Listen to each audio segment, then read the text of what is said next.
All right, we have teams of correspondents covering all of the stops along the way, as only CNN can. Let's start with Kristen Holmes following former President Donald Trump's campaign. So, Kristen, what is his message on this eve of the Iowa caucuses? Yeah, Fred, so just forgive me. I'm going to have to talk pretty low. We're in a small room, and Donald Trump is still speaking. This is a packed house here today. This was his only event of the weekend after he canceled several events because of the weather. Now, his message has really been all over the place. One of the big parts of it was attacking Nikki Haley. We have heard him go after her. He's actually still talking about her right now. Oh, nope. Looks like he switched to Obama. Nope. Still Nikki Haley, sorry. He's going back and forth right now, talking about linking her to Barack Obama. And that's been a big part of the messaging here. It shows you what they are worried about when it comes to New Hampshire and moving forward. But the big message overall is this. They want to win by a big enough margin in the state of Iowa to set the momentum and set the tone for the primary season. They saw that Des Moines Register poll last night that has him up by 20 points. They want a 20-point win. Now, his advisors are tempering expectations. They continue to say that anything above 12 points would be a historic win. But the bigger, the better, particularly as they have seen a rise in Nikki Haley's polls in New Hampshire. They are already preparing for that primary. They believe he's going to win here, but New Hampshire, that could be trickier. They've seen, again, Nikki Haley's rise in the poll, and they are hitting her over and over again, spending $4.5 million on advertisements against her. They're hoping that if they can get away with a big margin, talking about 20 points, that it will stunt any kind of growth, any momentum that Haley has. Now, the last part of his message, go out and caucus. He has continued to say this. We are told privately he is concerned about the weather. He wants people to go out and show up on Monday. One of the things we've been reporting, Fred, is that a big part of their strategy is bringing out new first-time caucus goers, and they want to make sure they actually show up on Monday. I'm sure all the candidates are hoping for that, but this weather is a major factor. Kristen, thank you so much. Let's go to Kylie Atwood tracking. Let's go to CNN's Kristen Holmes. She's in Atkinson, New Hampshire for us, where Trump has an event later tonight. Kristen, Trump is expected to speak, I'm told, fairly soon. What's his message after his Iowa blowout? Well, what we're expecting him to say is attacks on Nikki Haley. The thing to keep in mind here is that his team views Nikki Haley as the biggest threat when it comes to New Hampshire. One of the things we've been talking about is Nikki Haley saying that this is a two-person race. Well, when it comes to the state of New Hampshire, Donald Trump's team does believe it is a two-person race between them and Nikki Haley, and they are taking her on in two ways. One, they are trying to shore up their conservative support. They are doing that by airing ads that hit Haley on immigration. They believe it's a key issue for Republican voters. Now, they're also targeting moderates, independents, left-leaning independents who they think might come out for Haley with ads attacking her on Social Security and Medicare. But one thing that is clear, Donald Trump is ready to take Haley on. Now, Donald Trump has given no indication that he wants to debate anyone ahead of a general election, and thus ABC has canceled that debate right ahead of the primary. Kristen Holmes reporting for us. Kristen, thanks for that update. Appreciate it very, very much. I want to bring in... Last night, Iowa voters gave it a thumbs up. A week from tonight, we'll see if New Hampshire voters do the same. CNN's Kristen Holmes is traveling with the former president, joins us now from his event in Atkinson, New Hampshire. So what did he have to say about his opponents tonight? Well, Anderson, unsurprisingly, he spent most of the time attacking Nikki Haley. Now, we have talked about how Haley is trying to say that this is a two-man race, despite the fact that she came in third in Iowa last night. However, to Trump's team, the state of New Hampshire is a two-man race between him and Nikki Haley. Ron DeSantis does not have a robust ground game here, and they have seen Haley ticking up in the polls. So they are doing everything they can to go after her. Listen to just some of what Trump said tonight. As you know, Nick, wasting a lot of time with these two. So, just to be clear, Donald Trump's campaign does not actually believe that Democrats are going to come out and vote for Nikki Haley. In fact, they've actually been watching that registration very carefully. The cutoff was October 6th for people to switch their registration from Democrat to Republican, and they've been watching that only 3,000 people did, which is not something they believe could actually impact the race, despite what Donald Trump says. Now, there is a strategy here, Anderson. They're trying to hit Haley with independents, both conservative and moderate. One, they're attacking her on immigration. That is to shore up Donald Trump's conservative support. They believe that is a key issue among Republicans here in New Hampshire. The other thing they're putting out ads on is her position on Social Security and Medicare. They are hoping that takes some votes away from moderates, because that is something they care about. They know that people are going to show up to vote just against Donald Trump here in New Hampshire, but they're trying to limit how many people do. The former president brought Vivek Ramaswamy out on stage. How helpful does the Trump campaign think he can be in New Hampshire? In terms of how how helpful he could be with votes. They really aren't quite sure, but they do believe that every single vote counts, and they believe that about 98% of people who would have gone out to vote for Vivek, if they were going to switch their votes to anyone else in the race, would vote for Donald Trump. Now, I was told 2 weeks ago that we had senior advisors from Donald Trump's team going to events in New Hampshire of Vivek's to see what the momentum was. Now, of course, again, this was 2 weeks ago, but they clearly saw something there in terms of taking votes from Donald Trump. So how much this helps them, they aren't sure, but they do believe that it will help them in some capacity. All right, Kristen Holmes, thanks very much. With me here tonight, 3 CNN political commentators.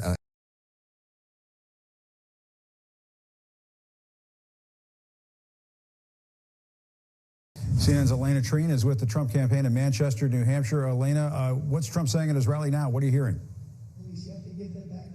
Yeah, well, Jim, he's actually speaking behind me at the moment, if you can see, and it's very loud in here. But look, I think we just saw a big moment with Donald Trump early on stage. He welcomed several people from South Carolina's top leaders, including Governor Henry McMaster, one of Donald Trump's fiercest allies, who endorsed him back in 2022, actually, shortly after Trump had announced his third bid for the White House. And this is part of a broader strategy from the Trump campaign to really hammer Nikki Haley in the final days of the New Hampshire primary. We saw Tim Scott offer Donald Trump a major endorsement last night, also another senator from South Carolina. And again, this is all part of a strategy for them to try and undercut Haley's momentum in the final days before New Hampshire. It also is a sign, according to my conversations with Trump's advisors, that they do think it's a sign he'll do well in South Carolina. But the timing here is really the important thing to know, because a lot of these people could have been giving this full court press in the days before South Carolina, but they're doing it now because the Trump campaign is concerned about Nikki Haley and her rise in the polls, and they're trying to use any kind of strategy they can to undercut her momentum. And they think it's a great way to do it is by trying to paint her as being not well liked by many of the people in her own backyard. And Elena, Trump has been going after Nikki Haley. Do you think his campaign is now writing off Ron DeSantis? What do you think?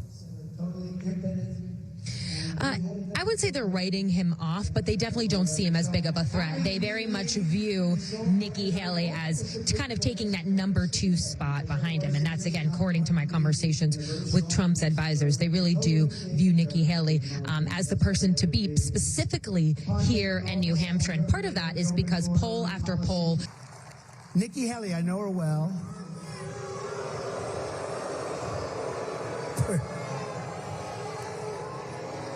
The guy screaming bird brain. Only in New Hampshire does that happen. But she's made an unholy alliance with the rhinos, the never-Trumpers, Americans for no prosperity, globalists, the radical left communists, and they want to get liberals and Biden supporters. That's what they want. And you have a governor here that allows Democrats to vote in the Republican primary. Now, Jim, Donald Trump has continued to really escalate his attacks. In the moments that we've been speaking, he's been talking about Nikki Haley actually behind me now. And this is going to be the same type of rhetoric we're going to continue to hear from him tomorrow night, I'm told, as well as in Monday night in both of his rallies, continuing to try to undercut her as much as he can before voters go to the polls on Tuesday. All right, Elena Treen, thank you very much. Let's discuss this and more. Former President, CNN's Elena Treen is live in New Hampshire, where Trump just finished making some closing arguments there. And Elena, one of the things that we noticed is that during this rally you were just covering, Trump a couple of times tried to clean up this moment where he was confusing and mixing up Nikki Haley and Nancy Pelosi. Tell us more. Yeah, he was. He tried to defend his cognitive abilities, actually, especially after Nikki Haley had called him out and arguing that he may not be mentally fit for office. Trump told the crowd here that he actually thinks he's more mentally fit than ever, that he's of strong mind. And he also tried to correct Haley on who argued that, there's these men who are fighting to be in office who are 80 years old. Trump said, well, I'm not 80 yet. I'm actually 77, and got a little defensive there. But I wanted you to take a listen to what he said tonight. If I'm sarcastic or like a lot of times, I'll let you know when I go bad. I really think I'll be able to tell you. Now, Jim, I I will say that this is a bit of a touchy subject for Donald Trump. We know that he has repeatedly tried to tout that he is mentally fit. He's argued that he's taken tests that shows that he's mentally fit, but also he likes to use that same attack on Joe Biden. And just tonight in the same speech, he repeatedly mocked President Biden, mocked his mental and physical fitness, as well as mocked his struggle with a longtime stutter. All things that he tries to use to turn his supporters against President Joe Biden, but also to energize them for him. And so having someone like Nikki Haley questioning his mental fitness is something that very much bothers Donald Trump. And also, just real quickly, Jim, I want to point out a reaction that we heard from a Trump senior campaign advisor, Chris LaCivita, tonight. He wrote on X, Nancy, Nikki, it's a distinction without a difference, trying to, dismiss the idea that Donald Trump was really making a big misstep. He came and spoke to reporters tonight as well. Chris LaCivita made the same statement, and Donald Trump speaking about this on stage is just another sign as well of him trying to save face. It's kind of been a full court effort trying to convince reporters that it wasn't really a gaffe. This is them, comparing Nikki Haley to Nancy Pelosi. All right. Well, it was a gaffe, whether they think it is or not. Elena Trine, thank you very much. Let's discuss that and more now with Larry Sapp. More now on the major shakeup to the Republican presidential race, just 2 days ahead of the New Hampshire primary as Ron DeSantis exits the race and endorses Donald Trump. CNN's Elena Trine is with the Trump campaign in Rochester. Elena, how are they reacting? Well, Jim, I'm told, my colleague Kristen Holmes and I are told that Donald Trump is expected to address DeSantis dropping out of the campaign soon when he is delivering remarks. He'll be just behind me in a few moments at 7 p.m. And we're told that he's going to bring it up pretty early on in his speech and address it. Now, we did hear from the former president as well. He gave an interview to Fox News Digital where he said that he was very honored to receive Ron DeSantis's endorsement. And he also said that he looks forward to working with him. Now, Jim, I had talked to the Trump campaign advisors shortly after DeSantis had announced that he was bowing out of the race, and they told me that they had kind of been planning over the last 24 hours for DeSantis to suspend his campaign. They had been hearing rumblings about it and had pre-planned some statements ahead of his dropping out. And then, of course, you saw them issue their own statement as well once that happened. They wrote in a statement this afternoon, quote, "With only a few days left until President Donald J. Trump's victory in New Hampshire, we are honored by the endorsement from Governor Ron DeSantis and so many other former presidential candidates." The statement went on to attack Nikki Haley. Now, I think a big question to pay attention to and to look for, Jim, is how do they move forward with Ron DeSantis? We know that Donald Trump had viciously attacked the Florida governor for months leading up to the Iowa caucuses. He really was the sole target of Donald Trump's attacks for most of 2024. And part of that was because the Trump campaign was concerned about how DeSantis was doing, but it was also because Donald Trump had some personal issues with DeSantis. He found him disloyal for running for president after Trump had endorsed him for governor in 2017. And so I think a big question that I'm looking for is, how will they embrace Ron DeSantis? Will they embrace Ron DeSantis? Will they potentially use him as a surrogate moving forward? These are all questions that I think we're still looking to be answered. Yeah, I'm guessing at some point the Trump campaign is going to want to see Ron DeSantis out on the campaign trail on that stage with Donald Trump at some point. I assume we will see that in the days and weeks to come. Elena Trine, thank you very much. Now to CNN's Kylie Atwood with the Nikki Haley campaign. CNN's Elena Trine is with the Trump campaign in Rochester, New Hampshire. Elena, what do we expect there? Yeah, well, Jim, Donald Trump just took the stage moments ago. And, of course, this rally comes shortly after Ron DeSantis suspended his presidential campaign. I can tell you, Jim, that from my conversations with the Trump campaign, they had been planning for that over the last 24 hours. They had expected that DeSantis may drop out, and so they prepared a series of statements and campaign stops for the president to address it. And again, I am told he's going to address DeSantis dropping out and endorsing the former president tonight on stage. Now, I just want to read to you what Trump told Fox News earlier today in a Fox News digital digital article, he said that he was very honored by DeSantis' endorsement. And he said, quote, "I look forward to working together with him to beat Joe Biden, who is the worst and most corrupt president in the history of our country." Now, Jim, a few things I want to point out here. We know that Donald Trump, for many months, really all throughout 2024, viciously attacked Ron DeSantis. Part of that was because the campaign was concerned about DeSantis' candidacy, but the other part was because Donald Trump had been very angry when the governor had run for president, and Trump found it disloyal, and I know that a lot of his advisors felt that way as well. And so I think now that Donald Trump is now addressing Ron DeSantis, endorsing him and dropping out of the race. Let's go to that now for just a moment. It's not easy. They think it's easy doing this stuff, right? It's not easy.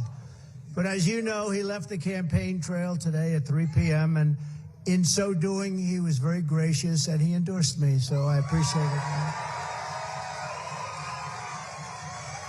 I appreciate that, and I also look forward to working with Ron and everybody else to defeat crooked Joe Biden. We will have to get him out. We have to get him out. He's put our country at great peril, So I just want to thank Ron and congratulate. That was Donald Trump there accepting Ron DeSantis' endorsement. Let's bring in Jeff Zeleny. All right, CNN's Elena Trina is with the Trump campaign in New Hampshire. Elena, the rally is still going on. What's Trump saying? Yeah, well, Jim, he addressed Ron DeSantis dropping out of the race at the very top of his speech tonight, and he thanked Ron DeSantis for his endorsement. He called it, quote, gracious of him to give him his endorsement, and he also argued that DeSantis ran a very good campaign. Take a listen to how Trump put it. In so doing, he was very gracious, and he endorsed me, so I appreciate it. Now, Jim, what a difference a few hours make. I mean, this weekend we had heard Donald Trump rail against Ron DeSantis in a series of his speeches, but just hours after he dropped out and gave Donald Trump his endorsement, Trump is singing a different tune. Now, I think it's worth noting that was actually the first time in months that Donald Trump had actually referred to the Florida governor by his name, Ron DeSantis, rather than the nickname that Trump has given him, which is Ron DeSanctimonious. Very noteworthy, I think. Someone like me who goes to many of Donald Trump's rallies, I had not heard him use Ron DeSantis' real name in a very long time. Now, I do just want to talk about, though, the attitude in which Donald Trump is approaching this. And I think it's a very stark contrast to what we've, of course, seen over the past year. I mean, DeSantis is someone that Donald Trump had attacked for several months, that most viciously attacked him, I'd argue, in the lead up to Iowa. And part of that was because the Trump campaign was concerned about his candidacy at one point, but also because it was very personal to Donald Trump. And from my conversations with Trump's advisors, they argue that it's still unclear whether or not the Trump campaign will actually embrace DeSantis as a potential surrogate. But I can tell you that as of now, there are no plans for DeSantis to join him on the campaign trail.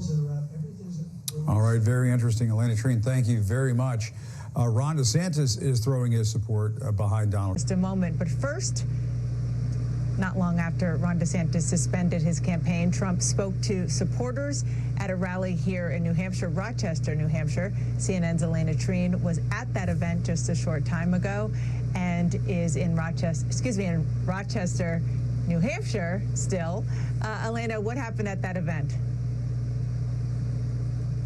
Yeah, well, Dana, the event wrapped shortly. Donald Trump had just left the stage about 20 minutes ago, I'd say. And I mean, look, what a difference a few hours make, right?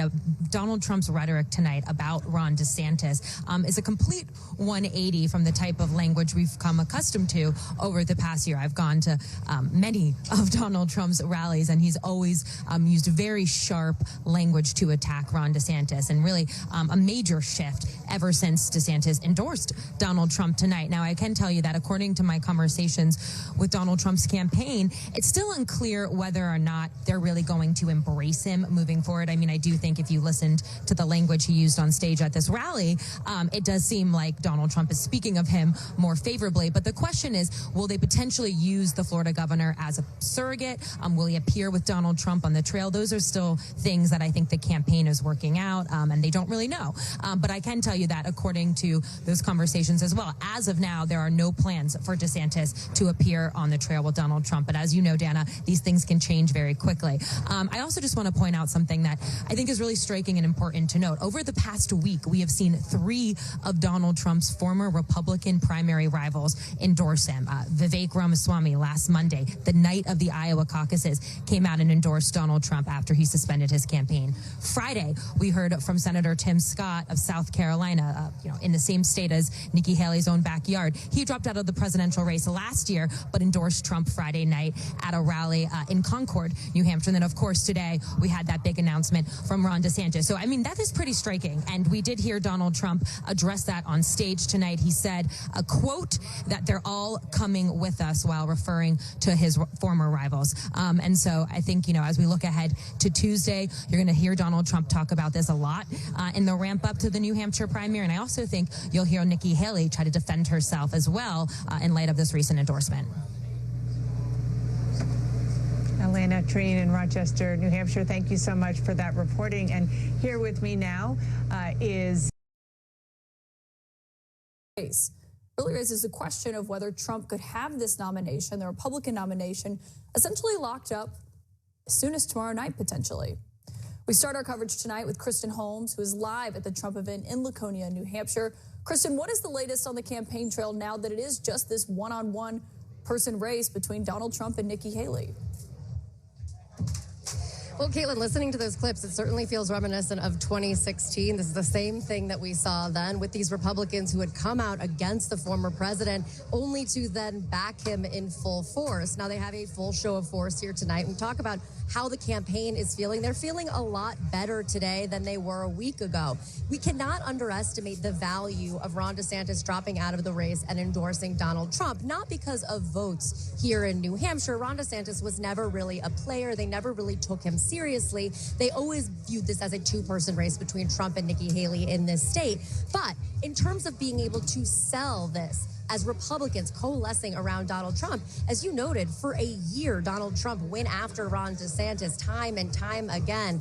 And yet still, Ron DeSantis got up there and endorsed Donald Trump. Now, again, as you noted, he's not going to be on the stage tonight. I am told that while they haven't talked, Trump's team did reach out to DeSantis's team and offer an open invitation to campaign with the former president. But it does seem a little bit unlikely. We heard Donald Trump on Fox throwing shade at Ron DeSantis earlier today, essentially saying you wouldn't have him in administration likely. And on Twitter, or X, formerly known as Twitter, Ron DeSantis throwing a little shade back at Donald Trump. So it doesn't really feel like there's love lost. But regardless, we know the campaign is selling this as Republicans coming together behind Trump. They want to sell this as Nikki Haley is done. She needs to drop out of the race. Caitlin? We'll see if they get their wish tomorrow night. Kristen Holmes at the Trump event in New Hampshire, thank you. And my next guest.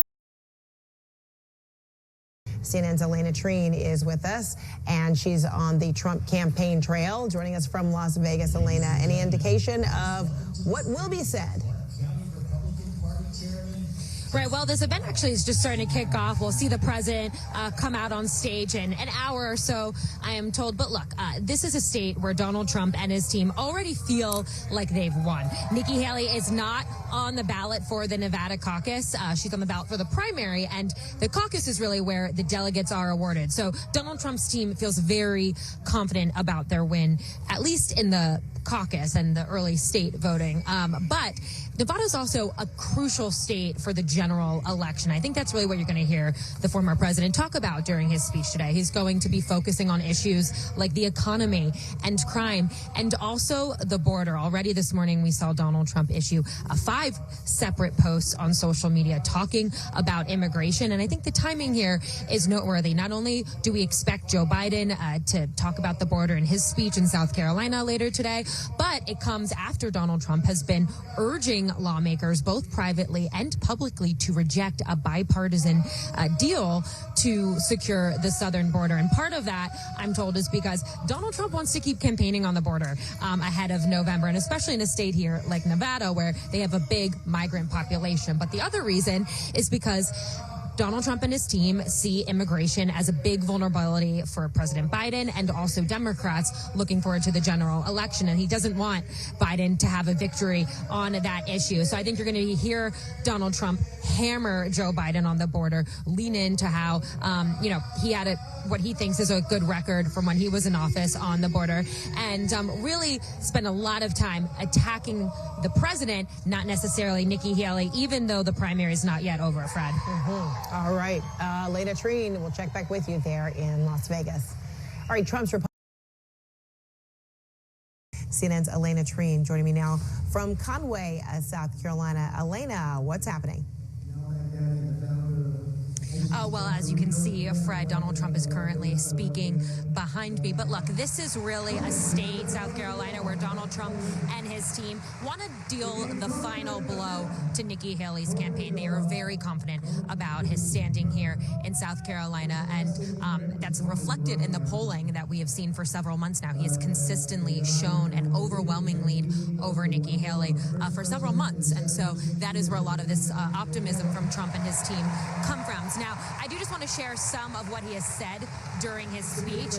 Given the confidence they have about his chances in this February 24th primary, he's really begun testing out a lot of his general election rhetoric. We heard him rail against Joe Biden repeatedly already. He's only about 30 minutes in, and he's really largely attacked Biden the most here. He criticized him over the handling of the southern border, and also celebrated what he called was a victory over helping sink the bipartisan deal in Congress that would have looked to deal with some of the border, something that Donald Trump had lobbied both privately and publicly many members to reject. Donald Trump also did touch on the special counsel Robert Hur's report regarding Joe Biden's handling of classified documents. Trump argued that this is a sign of a two-tiered justice system and that he's a victim of political persecution, something that we have heard him repeatedly say, but he's really ramped up that rhetoric in recent days as well. And he also claimed that Joe Biden got off scot-free. And I just want to be very clear here,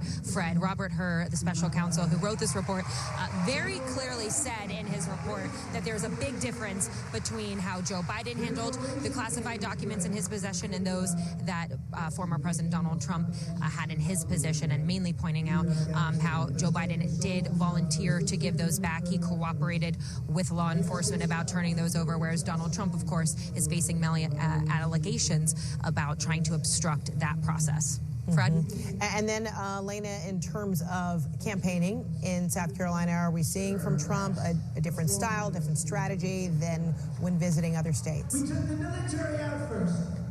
Yeah, well, it's really interesting because his strategy here is a lot more laid back than what we saw in some of the other early nominating states, particularly when you looked at Iowa and New Hampshire. Donald Trump's team had aggressively crisscrossed those states in the lead up to the primaries and the caucuses in Iowa and New Hampshire. They're still doing that here. Donald Trump is expected to come and visit this state several more times before the primary in 2 weeks, but it is a very much laid back style to their strategy than it has been with those other states. And part of that, again, is just because of their confidence here. Even though it is Nikki Haley's backyard, this is her home state, they feel very good about how Donald Trump will perform here. And they really do believe that this state will help them in their hope of clinching enough delegates by mid-March in order to secure the Republican nomination, or at least make him the presumptive GOP nominee weeks before the GOP convention in July. All right. Elena Treen in South Carolina, thanks so much. CNN's Elena Treen is live in Conway, South Carolina, where Trump held a rally earlier this afternoon. Elena, what else did you hear from the former president? And which offers $1 million Right, well, as you can see, Donald Trump is actually closing out right now. He's giving his final remarks to the crowd here in Conway. But look, it is very clear that this race between him and Nikki Haley in this primary has gotten increasingly nasty. You just played some of those comments of him criticizing Nikki Haley's husband. I just want to point out as well, yes, Nikki Haley's husband has not been appearing with her on the trail because he is deployed overseas. But also, for the former First Lady, Melania Trump, has not appeared with Donald Trump once on the trail, apart from his announcement back in 2020 when he announced he'd be running for the White House in 2024. So I just want to give you that comparison there. But they have been trading barbs, him and Nikki Haley, repeatedly today. And I just wanted you to listen to what he said about mental competency tests. This is something that Nikki Haley has also been needling Donald Trump on earlier today. Haley and her campaign at a campaign stop in Newton, South Carolina, were handing out mental competency tests to supporters in the crowd. Donald Trump said he supports people taking those tests, and he thinks that other presidents should be doing so as well. Take a listen. And I've called for cognitive tests. I actually think anybody running for president should have tests. I think, and I pass them every time. Dr. Ronnie Jackson gave me the first one. Now, Jim, I do just want to point out that this is a state, South Carolina, that Donald Trump and his team feel very confident about. Even though this is Nikki Haley's backyard, they are very optimistic about how he will perform here. And that's in part because of the polls that have consistently, for several months now, shown that he is leading her overwhelmingly. But it's also because of the intensity they've seen on the ground. Even today in this venue, this room is packed. They have many people waiting to get in outside. They had to close it to other attendees early, not letting everyone come in. It just shows kind of how excited a lot of people in South Carolina are for Donald Trump. And it just adds to the fact as well, Jim, that they really do see this as a state where they will deliver the final blow to Haley's campaign. Of course, Haley, for her part, has said she is committed to staying in the race through South Carolina and even beyond Super Tuesday, in early March. So we'll see if that is how this pans out, but they are very confident about how he will do here in a couple weeks. All right, Elena Treen, thank you very much. And Democrats are in damage control after special counsel Steve Contorno is live for us in Michigan, where the former president is set to hold a rally later tonight. Steve, I wonder if we'll hear from Trump yet again addressing these NATO comments. He made this comment about telling Vladimir Putin he can do whatever they want. The Russians could do whatever they want if NATO countries aren't meeting their spending obligations. And then he doubled down on it just the other day. He defended those comments, said he doesn't take have any regrets for any of that. I suppose we might hear that again tonight. What do you think? Yeah, Jim, there's a lot that's been swirling in the last 48 hours that we're waiting to hear the president weigh in on whether or not he will address his mounting legal challenges in this $355 million ruling against him yesterday. The fact that he's going to have a court trial starting in March, the judge in New York on Thursday ruling on that. There's all these ancillary issues that are going around his campaign.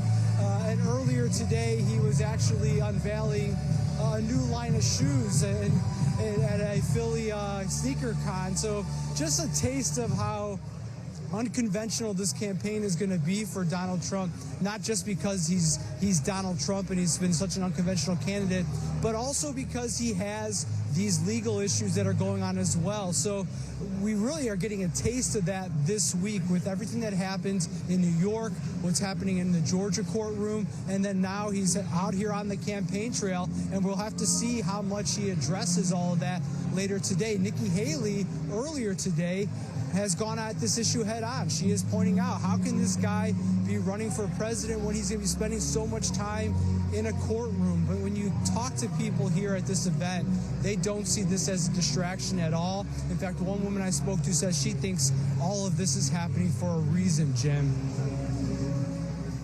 Yeah, I mean, Steve, Trump has turned the courthouse into the campaign trail. So, I mean, I suppose he's used this to his advantage up until this point. We'll see how it plays out from here. Steve Contorno, keep us posted on what the former president has to say as this rally gets going here in the next hour or so. Thanks a lot, Steve. Appreciate it. Well, let's discuss that and more now with CNN senior political commentator Ana Navarro. CNN. All right, some breaking news to bring to you right now. Tonight, Donald Trump is sounding off after the massive $355 million hit to his real estate fortune for falsifying financial documents. The former president is also attacking the judge behind the ruling. We will have no higher priority than ending the weaponization of this horrible legal system that is this country before. That happens in banana republics. It doesn't happen in this country. The case is a complete and total sham. All right, CNN Steve Contorno is in Michigan, where Trump is currently speaking to his supporters. Steve, he doesn't sound happy about the ruling yesterday in New York.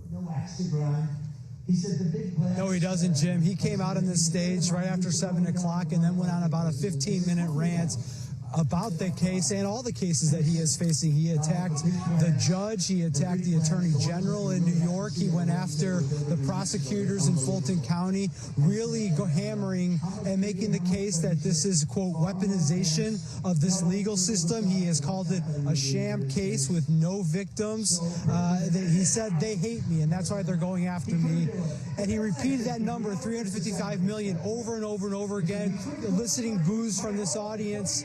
And really showing how much this has galvanized his supporters, which is certainly helping him in this Republican primary.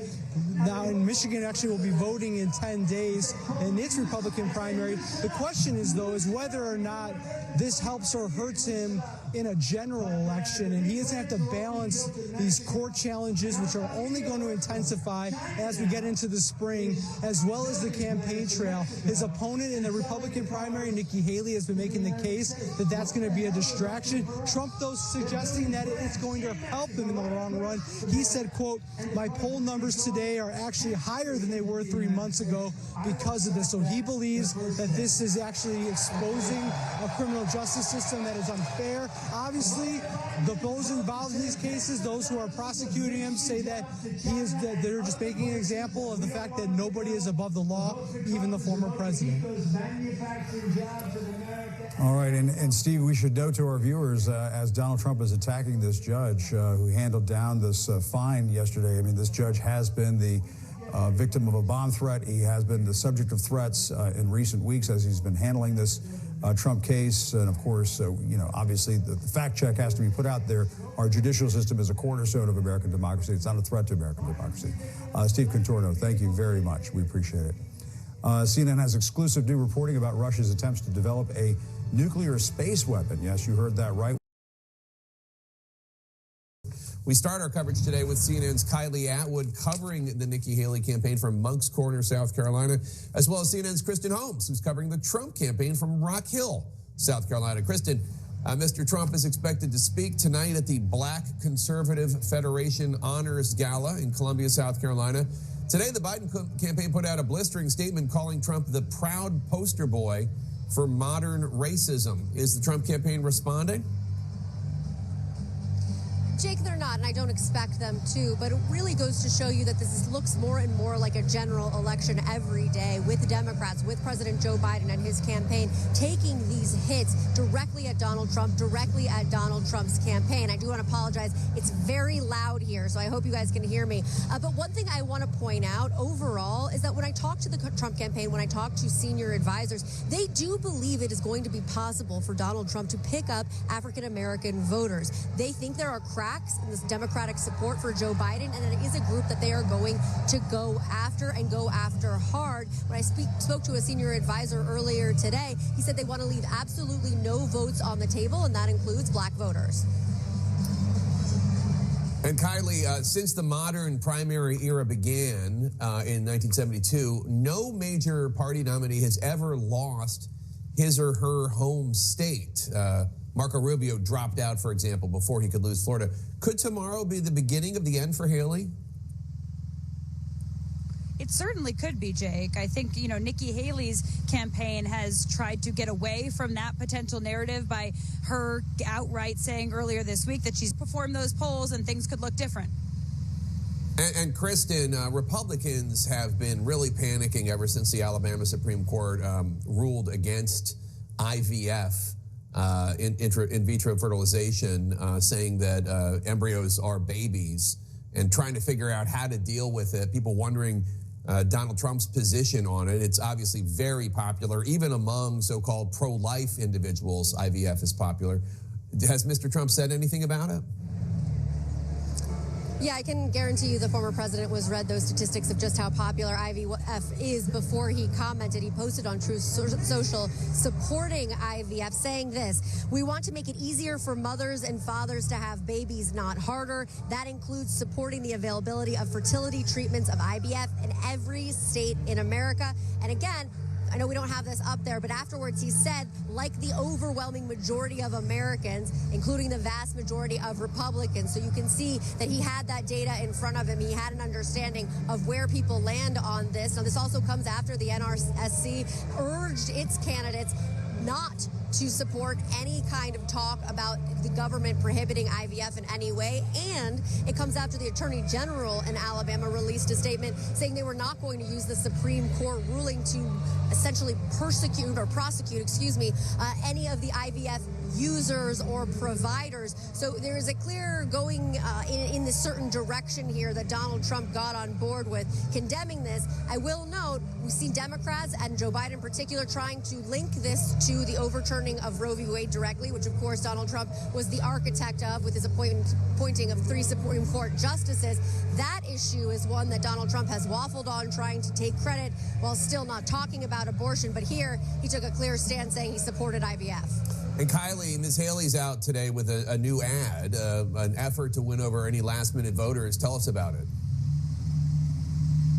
Yeah, SFA Fund, which is the main super PAC supporting Nikki Haley, which has put a tremendous number. The Republican primary tomorrow is open to all voters, all registered voters. That includes Democrats. And I do think it's significant to note that Nikki Haley at her event here in Moncks Corner today also reminded folks that anyone who didn't vote in that Democratic primary earlier this month and is a registered voter can vote tomorrow. So we might see some Democrats show up for Nikki Haley tomorrow. The other thing that she is reminding voters is to bring as many folks as they can out to the polls. Obviously, the margins for her are going to matter tomorrow, as her campaign isn't really setting specific expectations.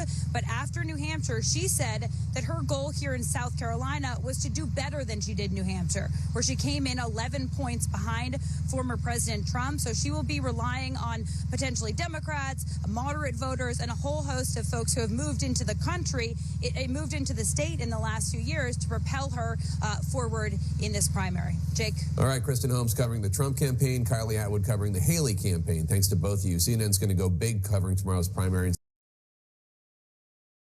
So joining me now to break down the numbers is CNN reporter Elena Treen, who's covering a Trump rally in Greensboro, North Carolina, where the former president has taken the stage. I hear him behind you. Elena, so what sticks out to you from these numbers? Right, well, Omar, I think one of the big things that sticks out to me, but I also know is sticking out to the Trump campaign, is that hypothetical matchup between President Joe Biden and the former President Donald Trump. This poll shows Trump narrowly leads Biden by 48% to 43% among registered voters. And that's something I was told from some of Donald Trump's advisors was something they were celebrating, particularly, on social media, sharing some of these figures, any chance they can to show that they might be able to beat Biden in November. We know they like to tout those numbers. Now, I do just want to share with you, Omar, what we expect to hear from Donald Trump today. And I apologize, it's very loud because he is behind me speaking. But look, North Carolina as well as Virginia, which is a state he'll be in later today, are both places that the Trump campaign recognize are battlegrounds. They recognize that it will be a hard fight against Biden in November. And that's why these are the only 2 states he's really visiting before Super Tuesday. Tuesday next week. And I can tell you that I know Donald Trump is going to spend the majority of his speech attacking Joe Biden, not Nikki Haley, even though he is still in a primary. His team really views the general has already having begun.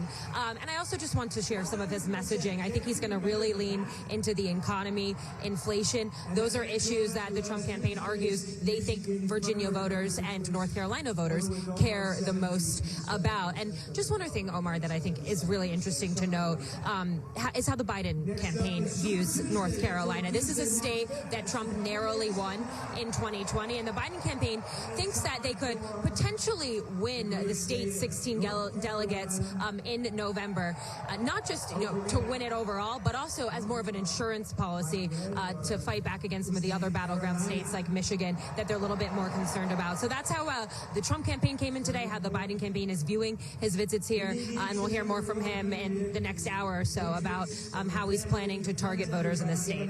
Omar? All right, Elena Treen, doing that skill where you can talk while someone else is talking, not easy. Appreciate it.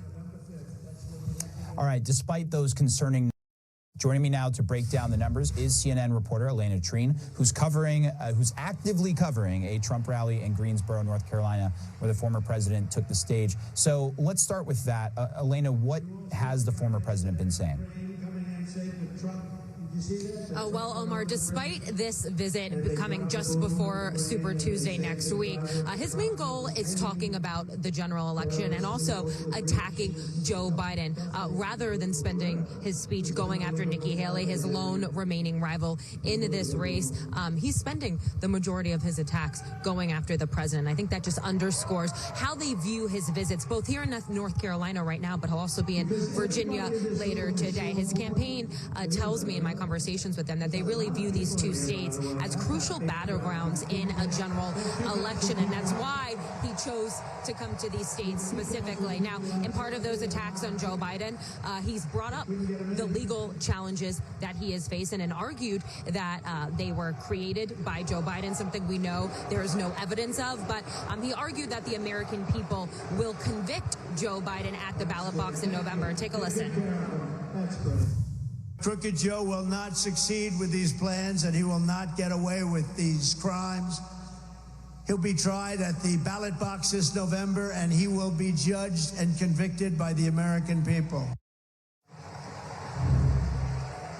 Now, Omar, and I apologize, it is quite loud in here. This is a very energetic crowd, a big crowd in here in North Carolina today. But look, we've also heard a lot of other big themes that we know are core to Donald Trump's election strategy and general election strategy more specifically, which is talking about immigration, talking about crime, and talking about the economy. Those are the three issues that they really view Democrats and specifically Joe Biden as being the most vulnerable on in a general election. And he's very much leaning hard into those messages today.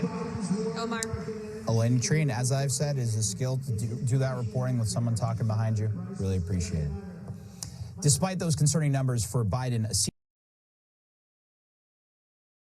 CNN's Steve Contorno is in Richmond, Virginia, where Trump will be holding another event tonight. Steve, what are you learning there?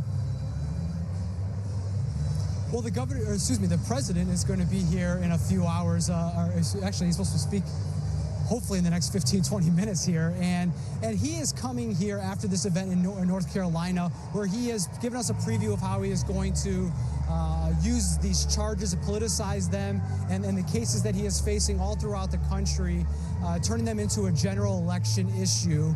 And that's what his campaign wants. They want him to focus on the general election, to put this primary behind him. But he couldn't help himself today from taking a shot at Nikki Haley, his opponent in the GOP primary. Take a listen. I haven't heard about her, so I won't even use. People say, don't even talk about her. Don't talk to her. But I have to. When I have I have to talk. Front row Joes, because she's bad news. I know her very well. She's very average. North Carolina and Virginia will both hold their primaries on Tuesday, on Super Tuesday, as we get deeper and deeper into this election calendar. Jessica. And speaking of the election calendar, Trump also picking up some delegates today in Michigan, Missouri. Fill us in on that. Yeah, CNN can now project that President Trump will win all 54 delegates at stake in the Missouri caucuses. That state caucusing today. Idaho will be caucusing today as well.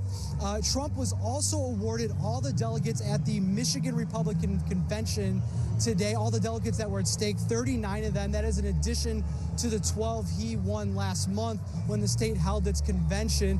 A little bit of drama in Michigan, though. There are multiple people right now who claim to be the GOP leader in that state, which is a bit of a problem for the Republican Party as we get deeper into this election cycle, because that is such an important state and such a big swing state. If they don't have their ducks in a row, you know, that if the state's going to be one on the margins, that could be trouble for them, Jessica. Yeah, Michigan's going to be a big one coming up in the fall. Steve Contorno for us in Richmond, Virginia tonight. Thanks so much. And this is going to be a big week for President Biden, of course. Well, Steve Contorno joining us now from Richmond. Steve, what's the campaign's strategy heading into the biggest day of this election so far, Super Tuesday? Jessica, I spoke with a Trump advisor at this event today, and they are very confident going into Super Tuesday, even projecting a sweep of all the races that are at play on that day. And Trump himself, he's speaking behind me right now. He said, quote, "We don't need your vote," but he also said, "We want to send a big signal on Super Tuesday." And so he encouraged people to go out there and vote here in Virginia. But he also very quickly pivoted to the November election, making it very clear that they already have their sights set on President Joe Biden. You see the screens behind me where they're displaying Trump's speech. These have also been flashing statistics about immigration, the border, and Joe Biden's agenda, and trying to get this crowd amped and ready for a November 5th election. This is a state that Trump has not won in all the two elections that he has so far in his two White House bids. However, he said, quote, "We're going to make a big play for it in November." All right, Steve Contorno traveling with former President Donald Trump tonight. Thanks so much for that reporting. And let's bring in CNN's Ron Brownstein to the conversation. And tonight, it is Georgia on their minds. Right now, you're looking at live pictures there. President Biden addressing supporters in Atlanta. President Trump taking the stage. This is the second day in a row that President Biden has visited a swing state that helped deliver him the presidency in 2020. You can see both of them there now speaking to crowds as this campaign is fully underway for the election in 2024. The Biden campaign is saying that the president or vice president will visit every single battleground state over the next few weeks as they ramp up their re-election pitch. And just about an hour down the road in the northwest Georgia city of Rome, you can see right there, former President Donald Trump is speaking to supporters. It is Trump's first visit to the crucial battleground state since becoming the presumptive Republican nominee and taking over the Republican National Committee. We're monitoring both of these events as both the candidates are on stage. We start with Steve Contorno, who is in Rome, Georgia, at that Trump rally. So, Steve, Donald Trump just taking the stage. We're also learning that Trump met today with the parents of Laken Riley. What do we know about that meeting? Yeah, Alex, just before President Donald Trump took the stage, he held a meeting backstage, we are told, with the parents who are here today at this event. Now, he has spoken to them by the phone before, but tonight they are here. We're not sure if they're going to come out with the former president. His advisors aren't clear on that, but we do know that they gave permission for the campaign to use a picture of her on a poster that is being distributed tonight to people in the audience, and it includes her photo and the phrase, "Say her name." So this is a continuation of the confrontation and the immigration politics that we saw at the State of the Union, where we had President Biden and some of Donald Trump's supporters in the Congress clashing during that speech over immigration and over Laken Riley's death. And clearly that is continuing tonight. And this is a window into how President Trump is going to campaign over the next 8 months. This is not only a message that they hope resonates here in Georgia, but in other swing states. Now, obviously in this room, it is a message that is well received, and likely in this area of the state as well. This is a part of the state that is represented in Congress by Marjorie Taylor Greene, the very conservative firebrand Republican. But whether or not that message sways the voters that will decide this election in the Atlanta suburbs, well, that remains to be seen. And talking to Republican strategists here, they remain worried that Trump is incredibly divisive, especially when it comes to relitigating the 2020 election. And whether he can avoid that on the campaign trail remains something to be seen. And so far, in his first appearance as presumptive nominee, we have seen little change from him. He came out tonight to speak to the Jan 6 choir of individuals who were arrested for their role in the Jan 6 attack on the U.S. Capitol. That's something he did throughout the campaign when he was running for the nomination. Well, now he's the presumptive nominee, and he is still coming out to that same music.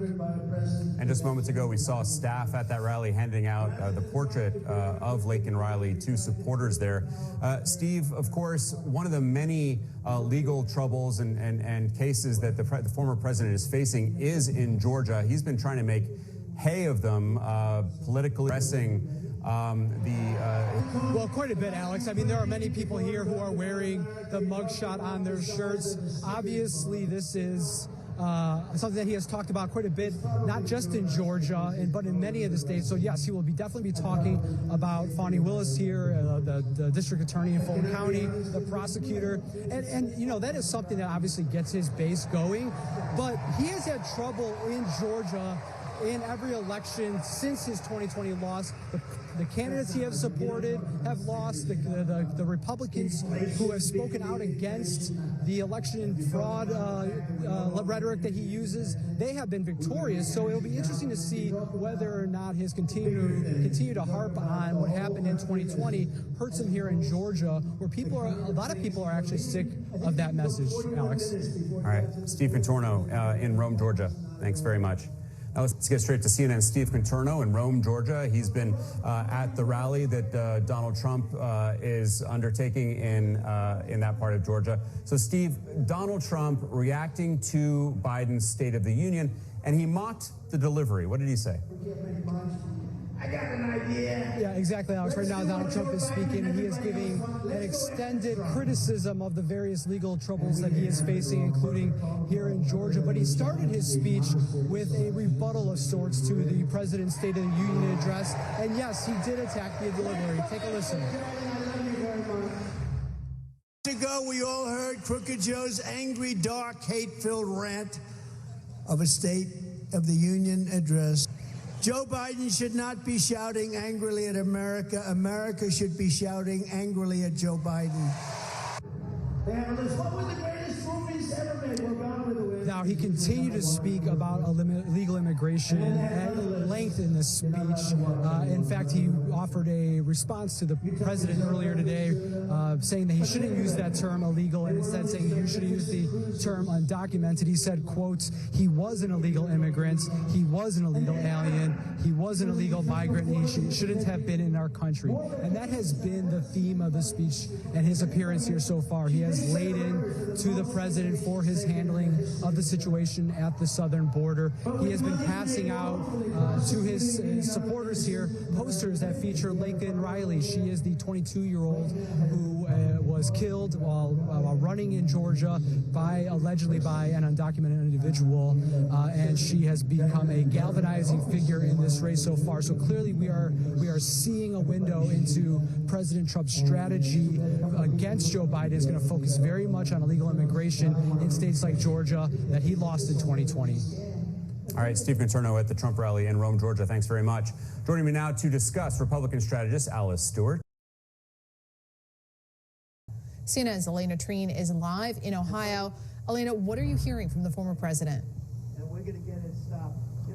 Well, Paul, this is a really interesting speech because it's his first formal event since he officially secured enough delegates earlier in the week to effectively become the Republican nominee. But he is not in Ohio today for his own campaign. Ohio is a state that he won in a pretty large numbers in 2020. He actually had the most votes in Ohio in the state's history as a candidate. And so he's really here not for himself, but to boost his endorsed candidate in the Senate Republican primary, which is on Tuesday, and that is Bernie Moreno, a businessman who is really locked in a contested, messy primary fight with two other candidates that include State Senator Matt Dolan and Ohio Secretary of State Frank LaRose. Now, Donald Trump's influence in this state is very noteworthy. He was really one of the pivotal reasons why Senator J.D. Vance was able to come out victorious in his own Senate primary 2 years ago. And Donald Trump is trying to, have that happen again this time around. And one of the things I think is worth noting is that,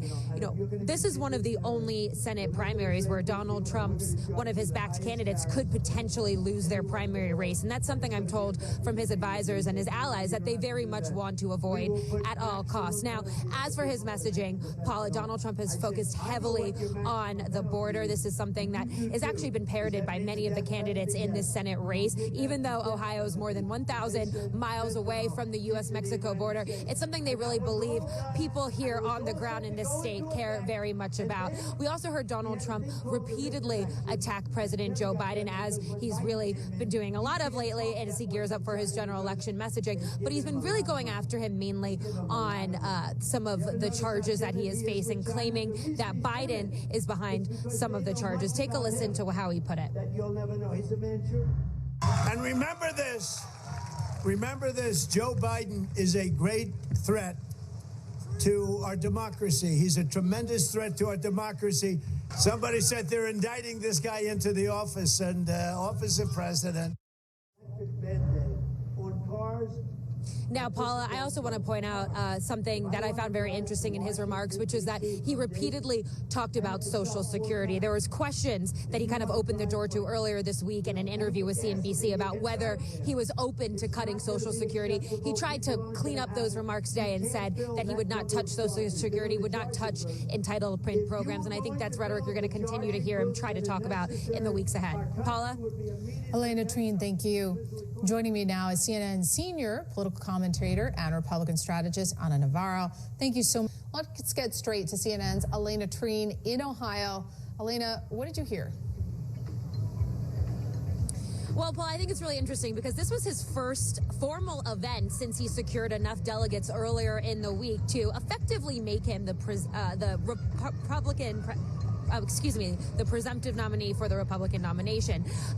But the interesting thing is that he didn't necessarily come to Ohio for his own campaign. Both Donald Trump and his team really expect him to do very well in this state in November. However, he came here instead to boost one of his picks for the Republican primary for Senate, and that's businessman Bernie Moreno, who is locked in a contested primary with two other challengers. It's really been a very messy primary so far, and at the 11th hour, Donald Trump decided that he needed to come to the state to help get more support for him. But look, Donald Trump, even though this was more about Bernie Moreno and not him, he still gave a typical stump speech and really looked ahead to the general election. And in part of that, he actually made a comment we haven't heard from him yet so far, which is that he predicted that if he were to lose the election in November, that it would be a bloodbath. Take a listen to how he put it.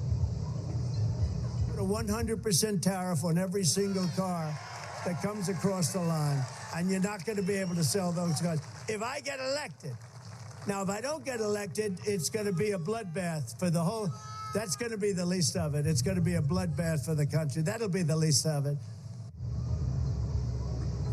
So he predicted, again, a bloodbath if he were to lose the election. Some pretty, violent rhetoric that was coming from the former president also came as he used the start of his speech to praise those convicted for their role in January 6th, arguing that they are hostages and that he would try to free them on day one if he becomes president once again. But look, Donald Trump also spent a lot of time attacking Joe Biden. He blamed the president for the legal charges that he is facing, arguing that Biden has weaponized the Justice Department and the government against him, things that we know just aren't true. And we also heard him attack Fani Willis, the district attorney in Georgia, who we just learned is going to continue to be prosecuting in that case. Donald Trump argued that she is not fit to continue prosecuting in that case, and also attacked the lead prosecutor who recently resigned from that case in Georgia. Paula? Elena, thank you. Joining me now is CNN senior political analyst and senior editor of The Atlantic, Ron Brownstein.